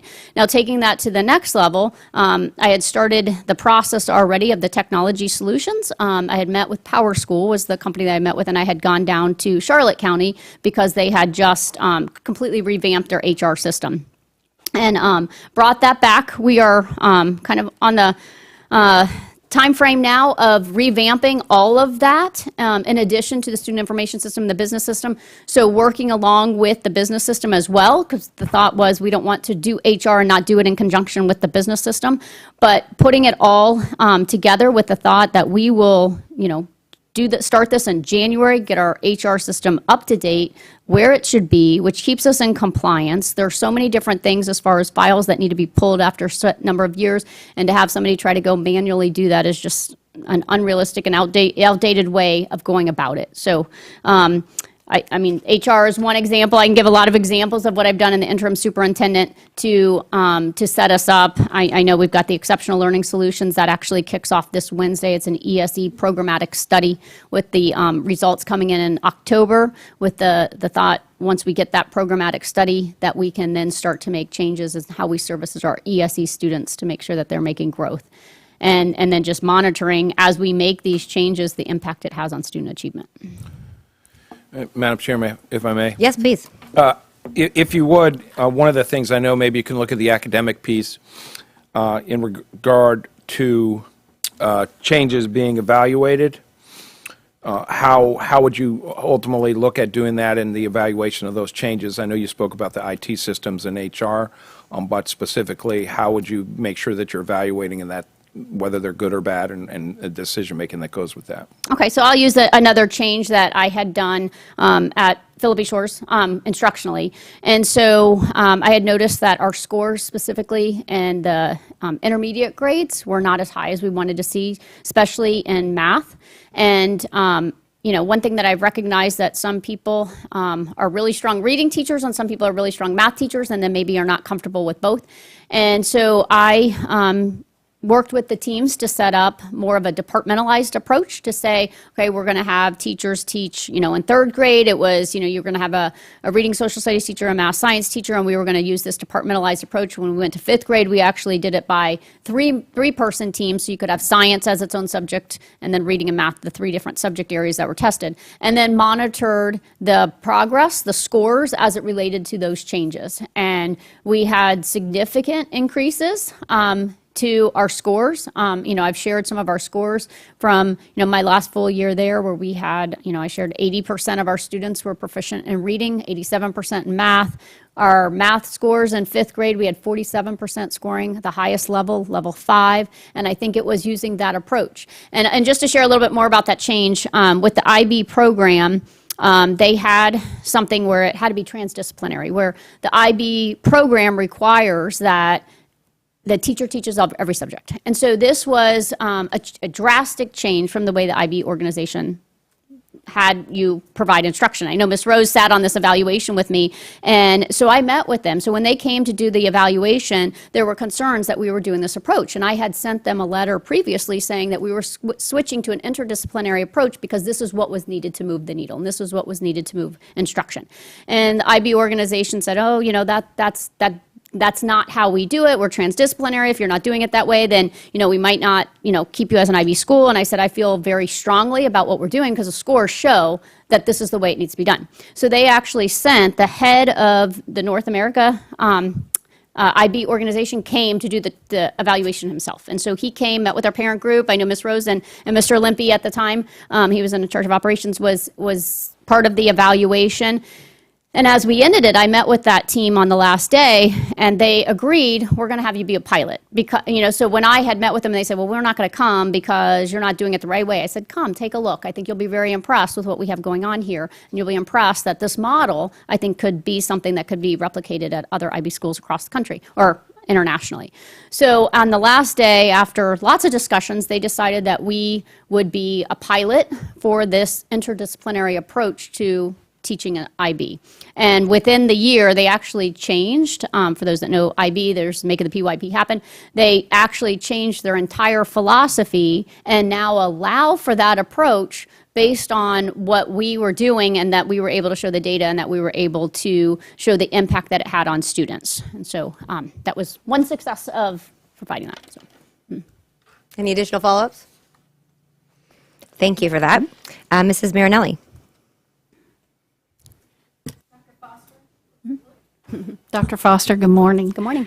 How would you provide leadership to foster a strong board/superintendent relationship? How would you assist the board in reaching consensus on decisions?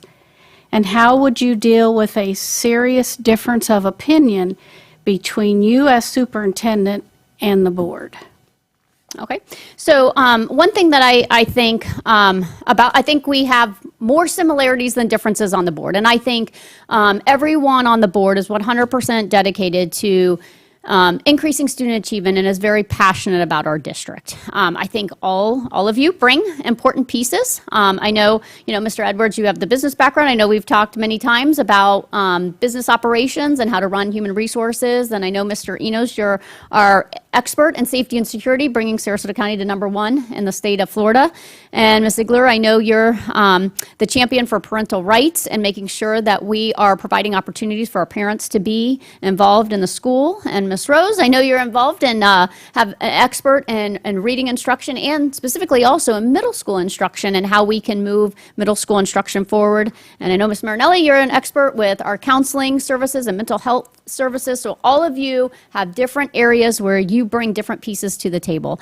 I think the superintendent's role is to work with each board member on the one-on-one meetings, and also to work with the community and to work with the staff and the district to get input so that when the superintendent, when I'm having one-on-one meetings, that I'm able to share the different viewpoints of what everyone believes as far as the district at large, and then creating a plan of how we're going to move forward. And I think when we deal with controversial issues, because there are lots of things that are coming up in education today, and it's not just here in Sarasota, it's all over the country, is there are a couple of key things. One, we need to, first of all, make sure we follow whatever laws are in place. That is our responsibility. Whatever laws are put in place, our responsibility is to then make sure that we are following that. And as the superintendent, it's a sworn officer in the state of Florida and takes that oath of office. Second of all, as we're implementing those, I think it's important to listen to the different stakeholders to see how they feel about it. So there are lots of things that are decided that are outside of Sarasota, and we need to listen to the different stakeholders and just how they feel, and take that input so that we can make adjustments within our schools to make sure that we are providing the support necessary if people have concerns with different things that come down or different changes based on the law. And finally, I think when we make decisions, and this is the role of the superintendent working with everyone, the number one focus is the student. And I think it's the superintendent's job to make sure we take all of this information and we say, okay, how does this impact the student? And really keeping the student as the focal point for all big decisions, and anytime conflict arises, that we put them at the front of all decision making. Thank you. Any follow-ups? Then I will. I think it's up to me. Similar to most districts in Florida and the country, we have significant learning gaps. How will you, as superintendent, develop strategies to improve upon the educational success of our students? Please cite an example of a strategy and initiative you have either implemented or would like to implement to address this challenge. Okay. So, I think in Sarasota County, you know, we every year we celebrate our A, and we don't really go down into the numbers enough, and we don't really analyze where we are. And so, you know, I shared a packet with you that kind of went through the numbers and even went through the numbers over the last 6 years. And there are a lot of areas that we need to make significant gains. So let me start, and some of this I presented in some of our recent board workshops. Let me start first of all with actual proficiency. So when we look at proficiency and we're looking at our ELA from 2022, we had 63% who were proficient in math. We had 65% proficient in science. We had 63% proficient. So we're looking across the board when we look at third through high school, that we're sitting in the 60s. And then you can break that down actually to the individual grade level. So even this year, looking at third grade FAST data that's starting to come in, we're looking right now at a 61% proficiency level in third grade.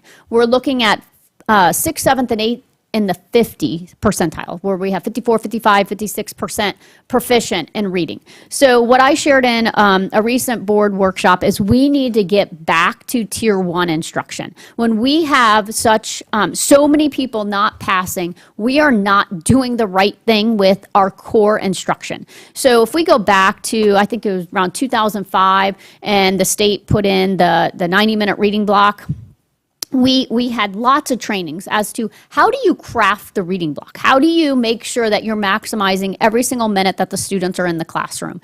And so I think we need to get back to the core of basic instruction. When you look at recent legislation, House Bill 7039, which is called Student Outcomes, is specifically geared toward how we approach reading. And it brings us back to more of a phonics-based approach. It brings us back to the science of reading to say we're going to teach phonemic awareness, we're going to teach phonics, we're going to teach text comprehend. We're going to teach comprehension, vocabulary. We're going to go through fluency, going back to the core. I used to challenge, my teachers at school. I would say, how many words are the students in your class reading? A lot of times we create this whole entire reading block, and the teacher's reading a book to them, then they're listening to something, they're hearing a book being read, which is fine as well, and then they're participating in this small group, and they're doing all these activities, and you say at the end of 90 minutes, how many actual words did the child read in that 90-minute reading block? And so to me, it's going back to the basics. I use the analogy a lot of times in the school. I was a swimmer growing up, that you can't learn to swim by standing on the side of the pool deck. You've got to jump in and you have to do it. And I look at that with reading. You have to read. You actually have to be reading the words in order to get better at reading. And so that's one area I would start. I know we've had significant conversations with pre-K. When we revamp pre-K, which is fabulous that our kids are coming in much higher. If we don't teach kindergarten differently, if we teach the same kindergarten curriculum at the end of kindergarten, the kids are going to be at the same level. So if the kids are coming in already knowing that content, then that means we need to instruct differently in kindergarten so that they're continuing to make those gains. Another thing I feel strongly about, I think when we focus on Tier 3 instruction, a lot of times it's a matter of pulling the kids out of the classroom. And when kids get pulled out of the classroom and they're not exposed to the regular content, they're never going to get on level. And so I use this analogy from, working on the gym. When you go to do pull-ups, and the idea is that is the expectation that you are doing pull-ups. If people can't do a pull-up on their own, then they're using different bands. And you might use a band that supports more of your body weight, and then as you go through, you use lighter bands until you can actually do the pull-up on your own. But everybody stays on the pull-up bar. And the minute we take them off the pull-up bar and we put them on a totally different activity, there's no way that they're ever going to get to that level of proficiency by the end of the year, because we don't even have them doing the same activity. They're completely off the bar, so to speak. They're completely out of the arena of what the expectation is. So I think it's a matter of keeping those expectations there, keeping the kids in the classroom, providing support so that they have the support to be able to achieve what everyone else can achieve. And to share an example of when I've done that, I've shared some of the examples of Philippi. That is the model that I used at Philippi. It was very successful, and we had a very high success rate. And as I've shared, Philippi's demographics are very, very similar to the district. Thank you very much. Are there any follow-ups? Okay, moving on. Mrs. Rose. Thank you. Dr. Foster, what can we expect from you as our superintendent in terms of communication and decision-making? And please provide examples of your ability to effectively communicate to different audiences. Okay. So with communication, I think it's key to get the word out as far as what programs you have in place. I'll go back to examples of Philippi. When I started there, I had meetings with all the stakeholders, and we had a task force, and we said, okay, what do we represent? And even as an IB school, they'd say, we're an IB school. And I said, okay, what does that mean? What exactly, because when you say that out in the community, if they don't know what that means, it doesn't mean anything. And so it was a matter of working with all stakeholders to say, this is what we represent. We are going to be a family-based community school. We are going to be a school that's on the cutting edge. We are going to be a school that's high-tech. And so creating that vision of what we wanted to be, and then communicating it over and over and over again, so that every meeting that we had, that was every staff meeting, it's built on that same concept of this is what we are, this is what we represent. And you set that bar high, and then everyone rises to that. When I think of our school district, and I've started to kind of give my thoughts of where the strategic plan should go, and kind of recrafted that, and let me share why. Our current strategic plan does not address math, it does not address science, and it does not have enough focus on student achievement. And so my thought is to revamp our strategic plan with the goal specifically of academic excellence. And how do we make that happen? We need all the other areas working in sync together. So that is, we need the employees. We need to have an incredible employee experience, because we need awesome people here working here to make our district the best they can be. We need to have parent and community engagement, so we need to bring the community together, to bring the parents together, and we need to have organizational effectiveness. We need to be efficient in how we're operating. When those three things operate in sync, we have high student achievement. Right now, a lot of those pieces are not in sync, and that is what's causing a lot of the communication breakdowns as well. So let me go back to the communication question, because I think there are a couple different pieces. There's communicating out to the public, and then there's also communicating within the organization. And so when I look at communicating within the organization, I think we have concerns right now because our organizational structure is fractured. And so over the course of many years, we, during the recession, as we had people leave, we would absorb different job descriptions. And we did that for a number of years. And then we've had a number of different superintendents and different philosophies. We've never fully created an org chart that is truly linear with everything going from the top all the way down. And, I use the example of human resources. I sat in human resources. I did not report in HR directly to the superintendent, and there were communication problems there because you're going through another person. And so I think from an internal standpoint with communication, you need a clear org chart so that pieces don't get dropped along the way. And then when we talk as an external communication, it is taking this vision of what we believe and continuing to send that messaging out to the community in multiple ways. Thank you. Mr. Edwards. Thank you. One of the things that you said about revamping the strategic plan is a concern of mine. Prior to me being seated as a school board member, there was a whole bunch of stuff that happened in and around superintendents and changes and so forth and so on. We had an interim right up to COVID, and I know from then being seated that we went through a tremendous exercise to develop a strategic plan. I'm not suggesting that the strategic plan is correct out of the gate, but it was an enormous undertaking during a very difficult time. But at the same time, what I'm concerned about in terms of any superintendent now coming on board is that we've also just experienced your tenure as an interim, and it just keeps compounding. And my concern about the revamp of a strategic plan is yet another time commitment to that process. And is it a continuous improvement model that you're suggesting? Is it just slight modifications to add math, science, and proficiency into the strategic plan, or is it in fact an entire reset? Okay. All right, thanks. So let me, if I can, address a couple of pieces there. So first, I do want to address the superintendent turnover because that is a concern, and I know that we've had a number. I've been in the district 26 years, and with acting interim, we've had 11 superintendents for an average of 2.36 superintendents per year, or 2.36 years per superintendent. You take Lori White out of the mix, in her 9 years, we're looking at an average of 1.7 years per superintendent. And so we've had a lot of turnover, and I know, and I've experienced it and been in the district a long time. And this particular strategic plan, I was part of it in many different ways. As the strategic plan started to roll out, I was still principal of Philippi.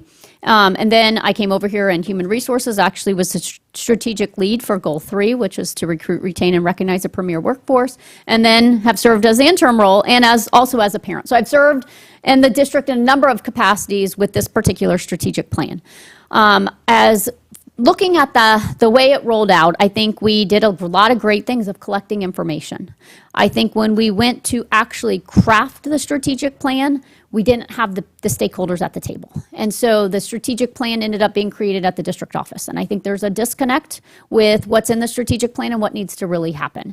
And so when we talk about tweaking and potentially putting in math and science, to me, that reading, math, and science are at the forefront. That's why we're here. We are here to drive instruction. We are here to increase student achievement. We are here to increase the graduation rate. Right now, we're sitting at 20th in the graduation rate, and we don't address that in a strategic plan.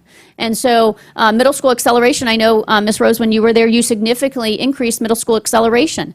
Then we did away with an executive director position at middle school, and we haven't moved since then. And so over the last 5 to 6 years, now we're sitting at, I think, 14th place in the state. So I think we have pieces in the strategic plan that definitely need to stay. We have a lot of great input, but our strategic plan really needs to outline where we need to go. And where we want to go is we want to be number 1 in the state of Florida. And we want to be number 1 because we owe it to our kids to be the top with academic achievement. And so our strategic plan touches on a lot of different things, but it doesn't touch on moving the needle specifically with increasing student achievement. When we look at our scores and we're talking about 50% in middle school reading proficiently, we need to address that because the reading goal in our strategic plan is primary.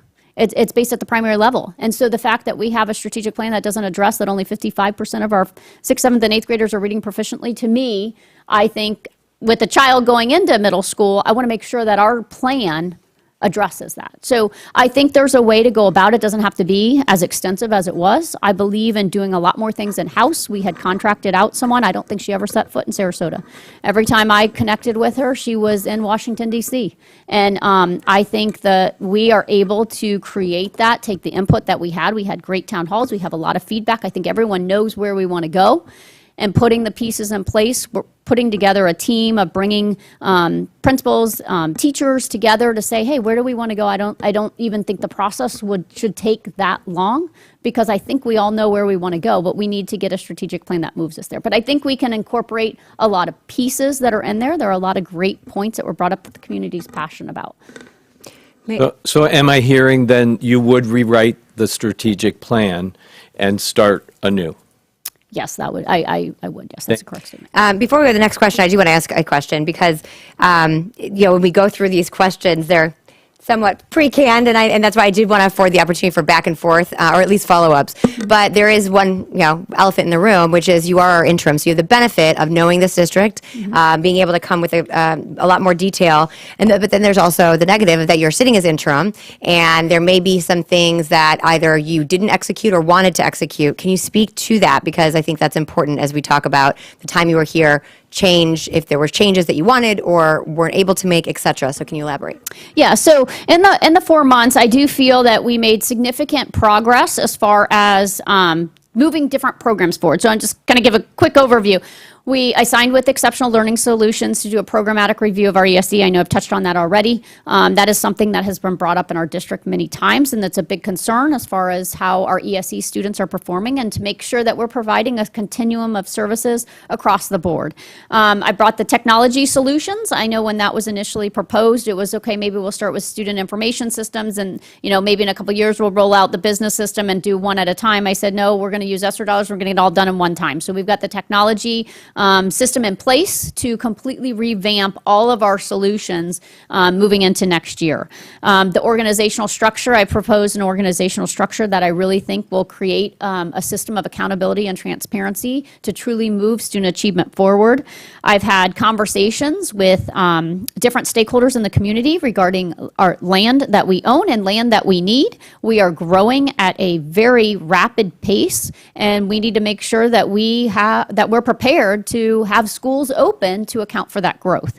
I have met extensively with Ms. Penner and her finance team to completely revamp our ESSER grant and make sure those ESSER dollars are being utilized in a way to move student achievement forward, and also looking at how we are doing the budget.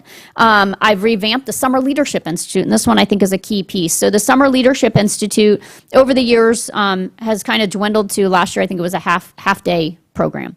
And so in trying to build it back, it used to be a full week. We have it scheduled for July 26th, July 27th. And the whole focus of the Summer Leadership Institute is to put the operation side back in the mix. And so for years, we have neglected, and I know Mr. Enos and I, both sitting safety and security and HR, our departments have been pushed to the side to the point where it really puts our district at risk. I mean, those two things have to happen first. That's how the district gets in trouble. If you are not following either the law, school board policy, state statute, those are things that have to be first. So those are things that I feel all administrators need to know. So our Summer Leadership Institute is completely focused on getting the operations piece back up and running. Also with that, I've connected with the Studer Group and provided, if I'm selected as superintendent, that I would bring that proposal to have the Studer Group. Studer Group is a group that focuses on customer service. It's something we had in our district many years ago. They initially had done an extensive thing with Sarasota Memorial Hospital many, many years ago, and then expanded into the field of education. And they were very active in our district many years ago when Scott Limpy was overseeing operations. So it's something that we want to bring back, something that we believe is truly needed in our organization. Also, I've brought recommendations regarding safety and security and what we need in order to make our campuses safer. And finally, restructured our workshops. I know we've had very lengthy, long workshops, but I think the information is very valuable that we've been able to get to this point where we are today. So now to answer, your question of what I wasn't able maybe to do was some staffing things and some of that just based on, is she going to be there long term? Is she not? I think there were some questions regarding the organizational chart. Should an interim really be doing an organizational chart? Because what if the person comes in and wants to do things differently? So some of those things related to personnel, positions, organizational chart, I have it already, but they're kind of sitting on hold because I'm in the interim role. One thing that I think I can bring to the table if I'm selected on June 15th or on June 14th, June 15th, I hit the ground running. I mean, I've shared with you my 100-day plan. My 100-day plan isn't walking around trying to meet all the principals and figure out where the schools are. My 100-day plan is we've got the Exceptional Learning Solutions kickoff that morning of the 14th. We're going to move forward. We've got Evergreen Solutions. I've got the salary study ready to go. It's just waiting for a full-time superintendent to then move forward and implement that so that we can truly get a compensation philosophy in place in our district. I've got the textbook adoption. We're working through the textbook adoption process, so that is going through the motion so that when we start the school year that we're ready to bring those proposals to the board for approval. I have the plan for what I call the accountability and transparency team. And so if my organizational chart is able to go through and we're able to get this, I think this accountability and transparency team of having leadership development, professional development, and then executive directors overseeing the different schools at a much more ground level, roll up your sleeves, get into the numbers, and really dive into what's going on at each individual school site. I think this will move the needle. And I don't think it'll move the needle a little bit. I think it'll move the needle a lot, and I think it will move it a lot in the first year. I think we'll see significant gains. When we look at our data, I've talked about the actual achievement, then you look at learning gains. I mean, we're sitting in the 40s for learning gains for our bottom quartile student for the entire course of 6 years. We're averaging between 40% and our high is 46% of our bottom quartile students making learning gains. We have to do things very, very differently. And I think that this team, adding the professional learning system back, it's interesting, these scores reflect the 6 years we had no professional learning department. And so having a PD department and providing that training to teachers so they know what it needs to look like in the classroom, and then creating the evaluation tool so that you can evaluate if that's what happened in the classroom. And then the leadership development position is there to make sure that the administrator knows what to look for. And so when we look at our PRIDE rubric, which is our evaluation tool, we haven't revamped that in years because we haven't had a PD department to even look at it. And so same with the leadership development. Back in the day, we would have, extensive training as to what to look for when you walk in a classroom to make sure that when we said to teachers, this is what you're supposed to teach, the principal knew what to look for to see if that's what was happening. And so, I think, going back to what I haven't been able to do, I haven't been able to implement the org chart, and I haven't been able to make any, movements. I believe strongly in getting people in the right seat on the bus. And those things have been on hold, but what I have been able to do is get programs in place so that on June 15th, if I'm selected, we're moving forward to really increase student achievement on day one. Thank you. And forgive me, Mr. Edwards, is your question up? Okay, and thank you very much. Just didn't write no notes though. Dr. Foster, describe a time you provided leadership around an issue that was considered controversial and had internal or external opposition. How did you address the concerns, and what was the ultimate outcome? Okay. Let me think here. So I know there was a time in the district where with the previous superintendent, we were doing negotiations, and I was sitting on the negotiations committee. And it was extremely controversial at that time. We had pretty much everyone in the district at odds. And, I think, my role as sitting on the committee as a principal was kind of trying to, every time we met behind the scenes, was kind of trying to provide data as to, once again, what's in the best interest of the district moving forward, what's in the best interest. Obviously, having the district at odds is not when you have everybody fighting that, that goes into the classroom, and when you have teachers upset and not feeling valued based on how they're being compensated, or when we have protests or rallies happening here based on, the pay structure, that you feel that. I heard a quote recently, if we have problems in the boardroom, you feel it in the classroom. And so, I think that definitely is the case. And that particular situation, we did have a change in leadership. I was part of the team then that moved us forward of taking those pieces to say, okay, now let's sit down and let's get a negotiation settled in a way that will calm the waters. And we were able to, within a relatively short period of time, then settle the contract and move us forward and start the healing process. Thank you very much, Mrs. Marinelli. No, Mr. Enos, I'm sorry. I should have put it written up here. As our superintendent, what evidence will our community, parents, and staff observe that will demonstrate that you are an effective leader for Sarasota County? I think what they will observe is a premier school district from start to finish. That every school, from the minute you walk on those campuses, I think that's another thing that we need to look to, is that we set the bar high, and we say from the appearance of the school to what's taught in the school to the communication, and that all goes back to that organizational chart of having clear expectations across the board. I think what the community will see, they will see top-notch schools where students are wanting to go to our schools. Obviously, our schools are very successful, and we have a lot of, students want to go to our schools, and we have, great attendance in our schools. But over the last, few years, we've had more and more start to look to private schools, charter schools. And so what they would see under my leadership is that we have a clear focus, a clear vision.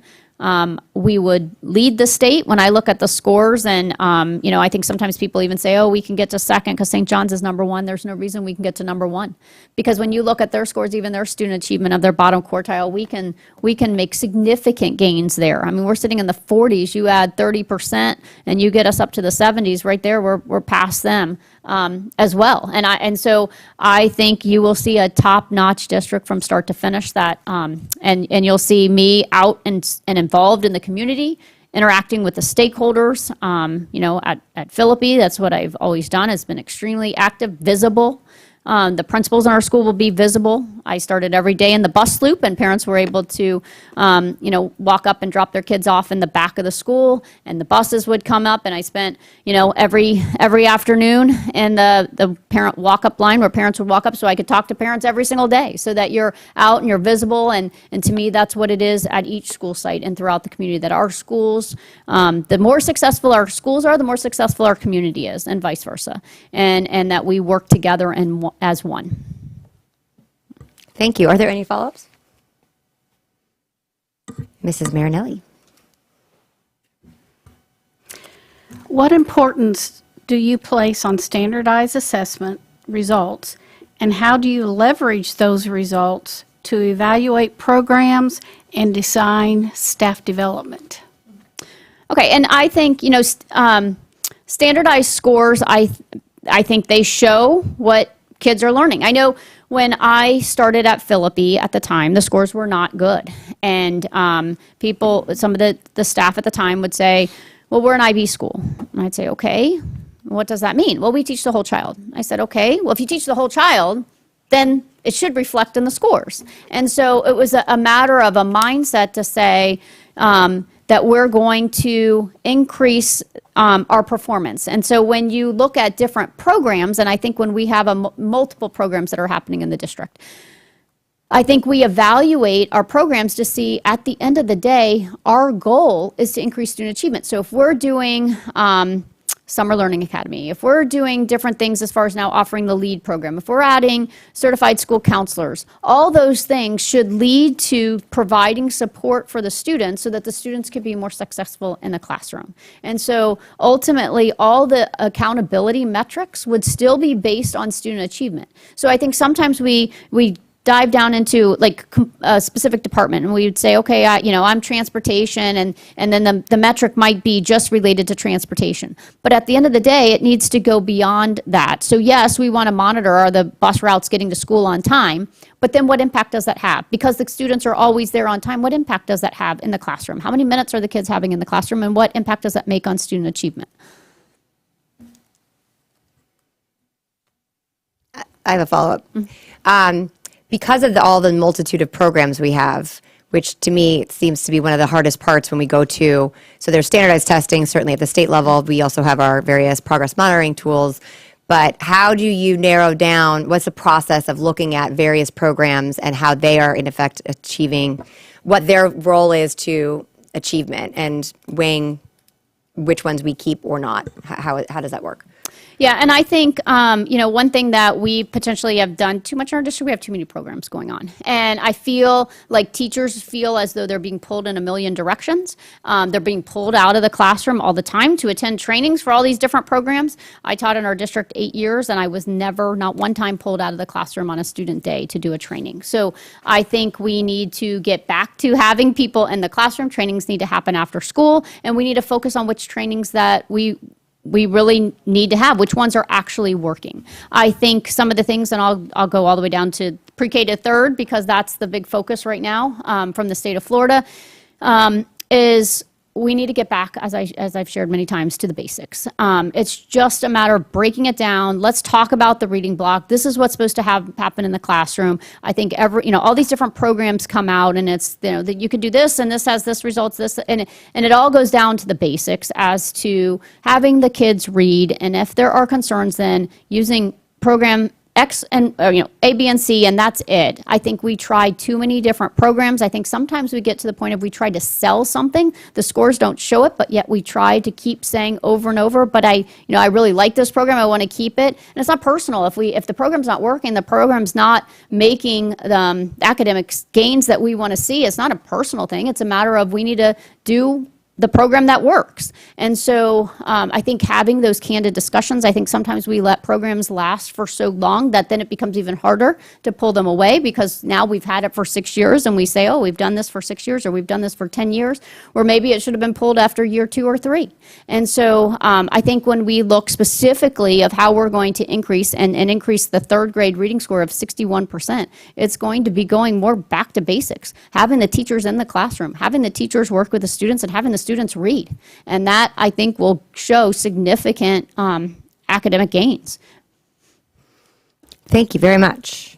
Mrs. Marinelli, did you just ask your question? It's only a second person, man. I'm so sorry. I'm writing down notes at the same time. Special education is a complex challenge for our district, as you know. What do you believe to be the best approach to ensuring that our students with needs are appropriately educated? And this is one thing, and I know we've got the exceptional learning solutions coming in.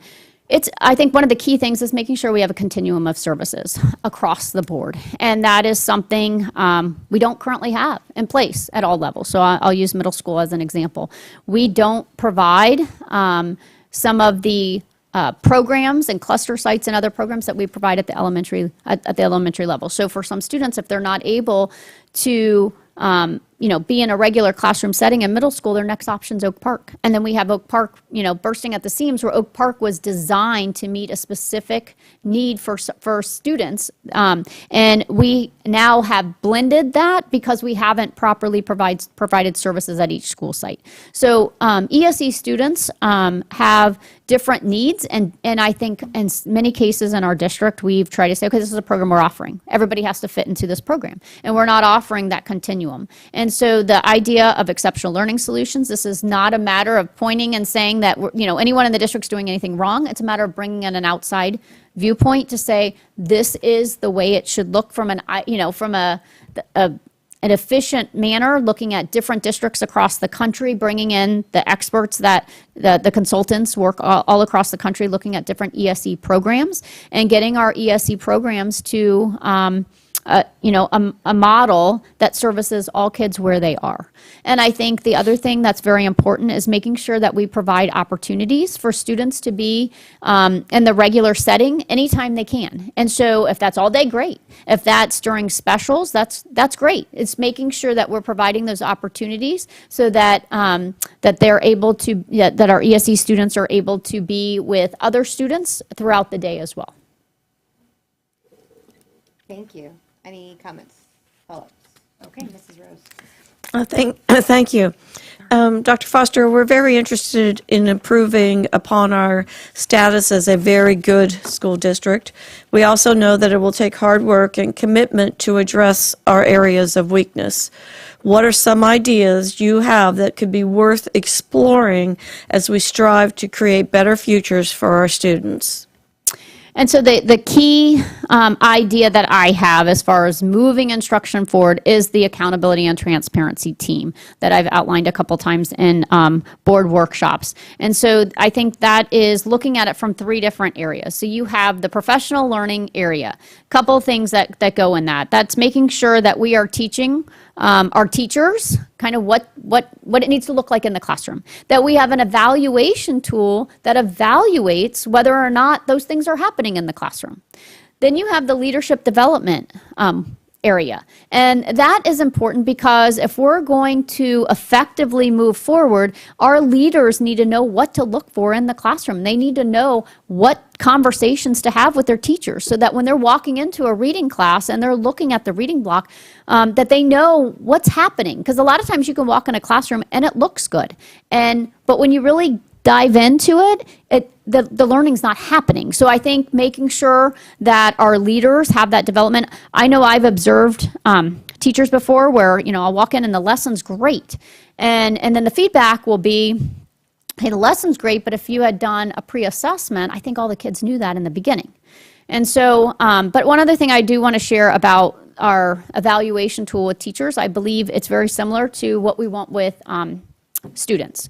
At the end of the day, we want all of our students to be successful. What matters is not the score that they got along the way. What matters is the score at the end. Do they master it? And I think that's the same thing with teachers. When I evaluated my teachers in the school, I did schedule them. I gave them the opportunity to say, okay, I'm going to come in on this day, so that I knew, and of course I walk through the classrooms all the time, but I said, okay, I'm coming on this day so I can see your best so that we can have a serious conversation about what we're seeing. So when I look at professional learning and leadership development, to me those go hand in hand so that the administrator knows what to look for and the teacher knows what the expectations are.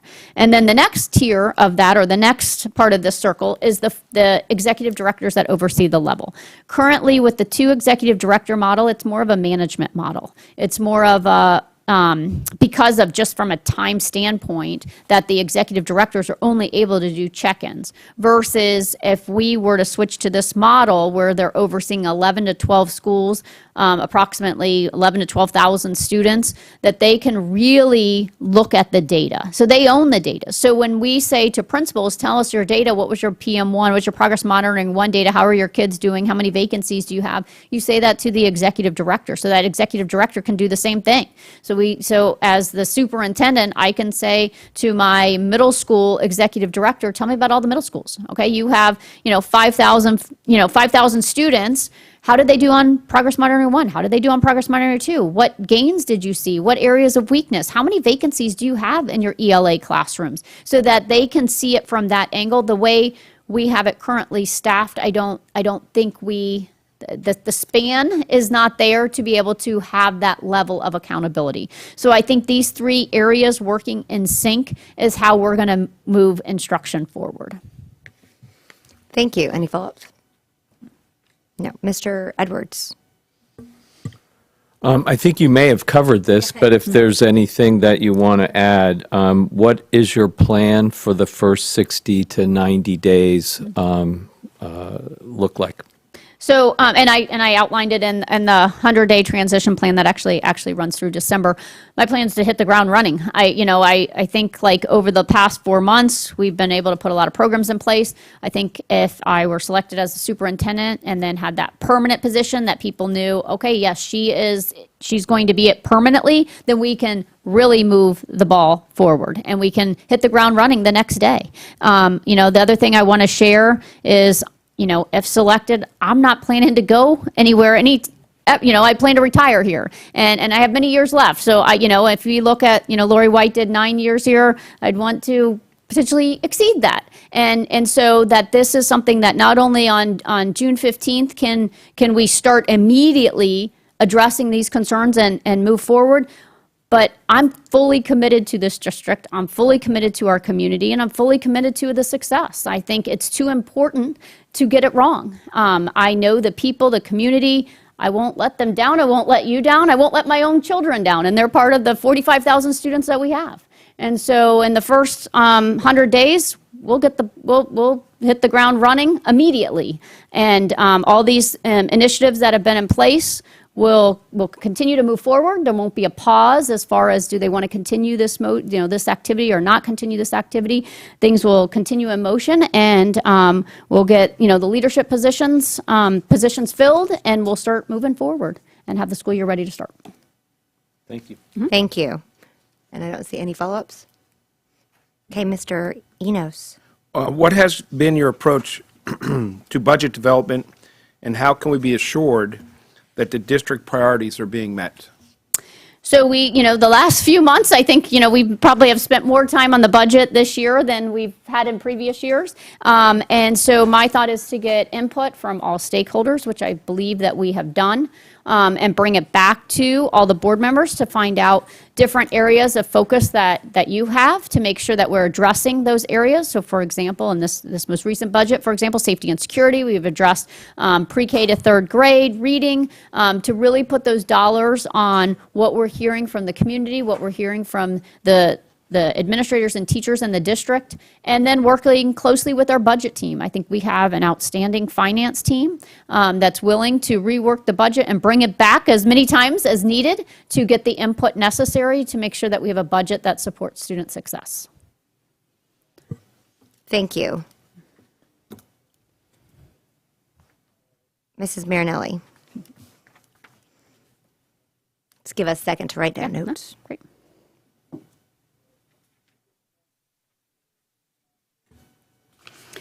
Academics, athletics, and the arts often compete for a school's resource. What is the relative importance of each, and how might a district find the proper balance between them and the many other funding priorities? Okay. So we're all here for academics. So we're here for student achievement. However, I think sports and the arts make that happen. I think, for many students, it's the difference of keeping that child engaged. If they're involved in sports activities, if they're involved in arts, and we have many programs in our schools that are outstanding, whether you look at the Sailor Circus program, the VPA program, and of course, all of our sports programs throughout our district. And so when I think it's important to make sure that we are funding those programs. We have always taken great pride in our district to make sure that we provide a lot of opportunities for both sports, arts, and different clubs. And I think, we have a lot of support within our community to provide those programs in our schools, and continuing to reach out and having those different providers, whether it's foundations, whether it's businesses. In fact, even businesses, I think we could probably work more hand in hand with our businesses. I think schools reach out to businesses, but I don't know if we as a district do a good enough job of that. I think we could partner more with businesses and bring them more into our school district. I think, our community, we're so fortunate to have so many resources here and so many people in the community that want to help make our district the best it can be and provide opportunities for our students. I think we do a pretty good job at high school with sports and arts. I would like to see more at the elementary level. We have a couple of elementary schools. Philippi was one. What we did a production I think we should have that in every school. We should have different opportunities. We should have a chorus in every school. We should have, that's the age at the elementary level and then going all the way up, middle school as well. That's in elementary school, you can get any kindergartner to sing. Once they get to 5th grade, it starts to get a little tougher. So we want to make sure that we're providing those opportunities when they're young, because they might not know that they like singing or they like sports and different activities. Bringing in different clubs. We have different providers in our community, going back to the businesses, that will offer a soccer club or a tennis club right on campus. And I think creating those systems, because for parents, it's very difficult to go pick your child up at 3:15 and drive them to the soccer field to get, to play soccer. So the more we can do even at the younger grades, the better off. And we've had different programs. We've had girls on the Run and other programs like that, trying to get more of those things into our schools. And I think we can do a lot better with that and expand that at elementary and middle school levels. And I think when kids are doing those activities, Mile Club, they're engaged. They want, they don't want to miss Mile Club Day because they're keeping track of miles, and they want to make sure that they're there because they're going to get an award and all these different things. So I think continuing to expand that, I think a lot, when you talk about funding, a lot of the funding for some of those things sometimes would come from foundations and outside providers, but making sure that we have a really rich environment so that our kids are able to be well-rounded and to develop all of their interests as well as their academics. Thank you. Thank you very much. Any follow-ups? Dr. Foster, I'll let you know. So we're at the last main question, and then as mentioned, we wanted to have a hard stop at 12:30, so we're right on time. But I want to make sure, again, that you have the opportunity to address anything that we didn't cover. If you have any questions for us, certainly please do take advantage of that, and then leave you an opportunity for any kind of closing. So my final question is, we have often heard that education in our state, county, and country have become too political. How will you, as our superintendent, work to ensure that you are leading in an apolitical manner? Okay. I think, as I shared, I think we have more similarities than differences, as I've shared already today. I think that the role of the superintendent is to focus on instruction. It's to focus on student achievement. And that is, what I would do as superintendent. I remember when I was a teacher in the classroom and it was election time, and some of my students kept coming in and saying, "Oh, are you Republican? Are you Democrat?" What, and they would ask, and I'd said, "If you don't know, then I'm doing my job right." And so to me, that's the same as superintendent. Our role here is to provide a learning environment where all students can come and get a solid, a top-notch, world-class education, and continuing to send that messaging out to all of our families. I think, was there another part of that question? No, I mean, I think you hit the nail on the head as far as what the question was, just straight on apolitical. How do you do it? So then, as I said, we come to a close. Thank you again. And I want to make sure that if there's anything else that you want to share with the board that may not have come up in our questions, if you have any questions for us, and then we will give you the opportunity for your final closing to us and move on. Yeah, once again, and I know I've shared a lot of this through the interview, and I'm from here. I was born here. I've been through the district in every capacity. I was a student, proud alum of Gulfgate, Brookside, Riverview. I taught at Laurel, Nokomis, and Ashton. I was an AP at Toledo Blade and Gulfgate. Principal for 13 years at Philippi, ran human resources for 2 years, and I've had the honor to be the interim superintendent for the past 4 months. And then most importantly, I am the parent of 2 kids in our school district. And so I am fully vested in our district. You will not find someone that's more committed to wanting our district to succeed. I'm 100% in. I have relationships throughout the community in multiple capacities. I will not let you down as a board if given this opportunity. I will not let the community down. And most importantly, I won't let the students down. I have 2 of them are my own. And I think the work is just too important. And, I give you that and tell you if given the opportunity, I'm 100% committed to making our district the best in the state. So, Thank you very much for that. Are there any other final questions or thoughts by any of my members? Well, seeing that, thank you again, certainly as interim, but thank you for making yourself available, for going through this process, for the very in-depth background that you gave us. And we will actually adjourn now, and then we'll break for lunch, and then come back at 2 o'clock. So we stand adjourned. all right. Thank you, Dr. Foster. Thank you. Thanks for the opportunity. Thanks.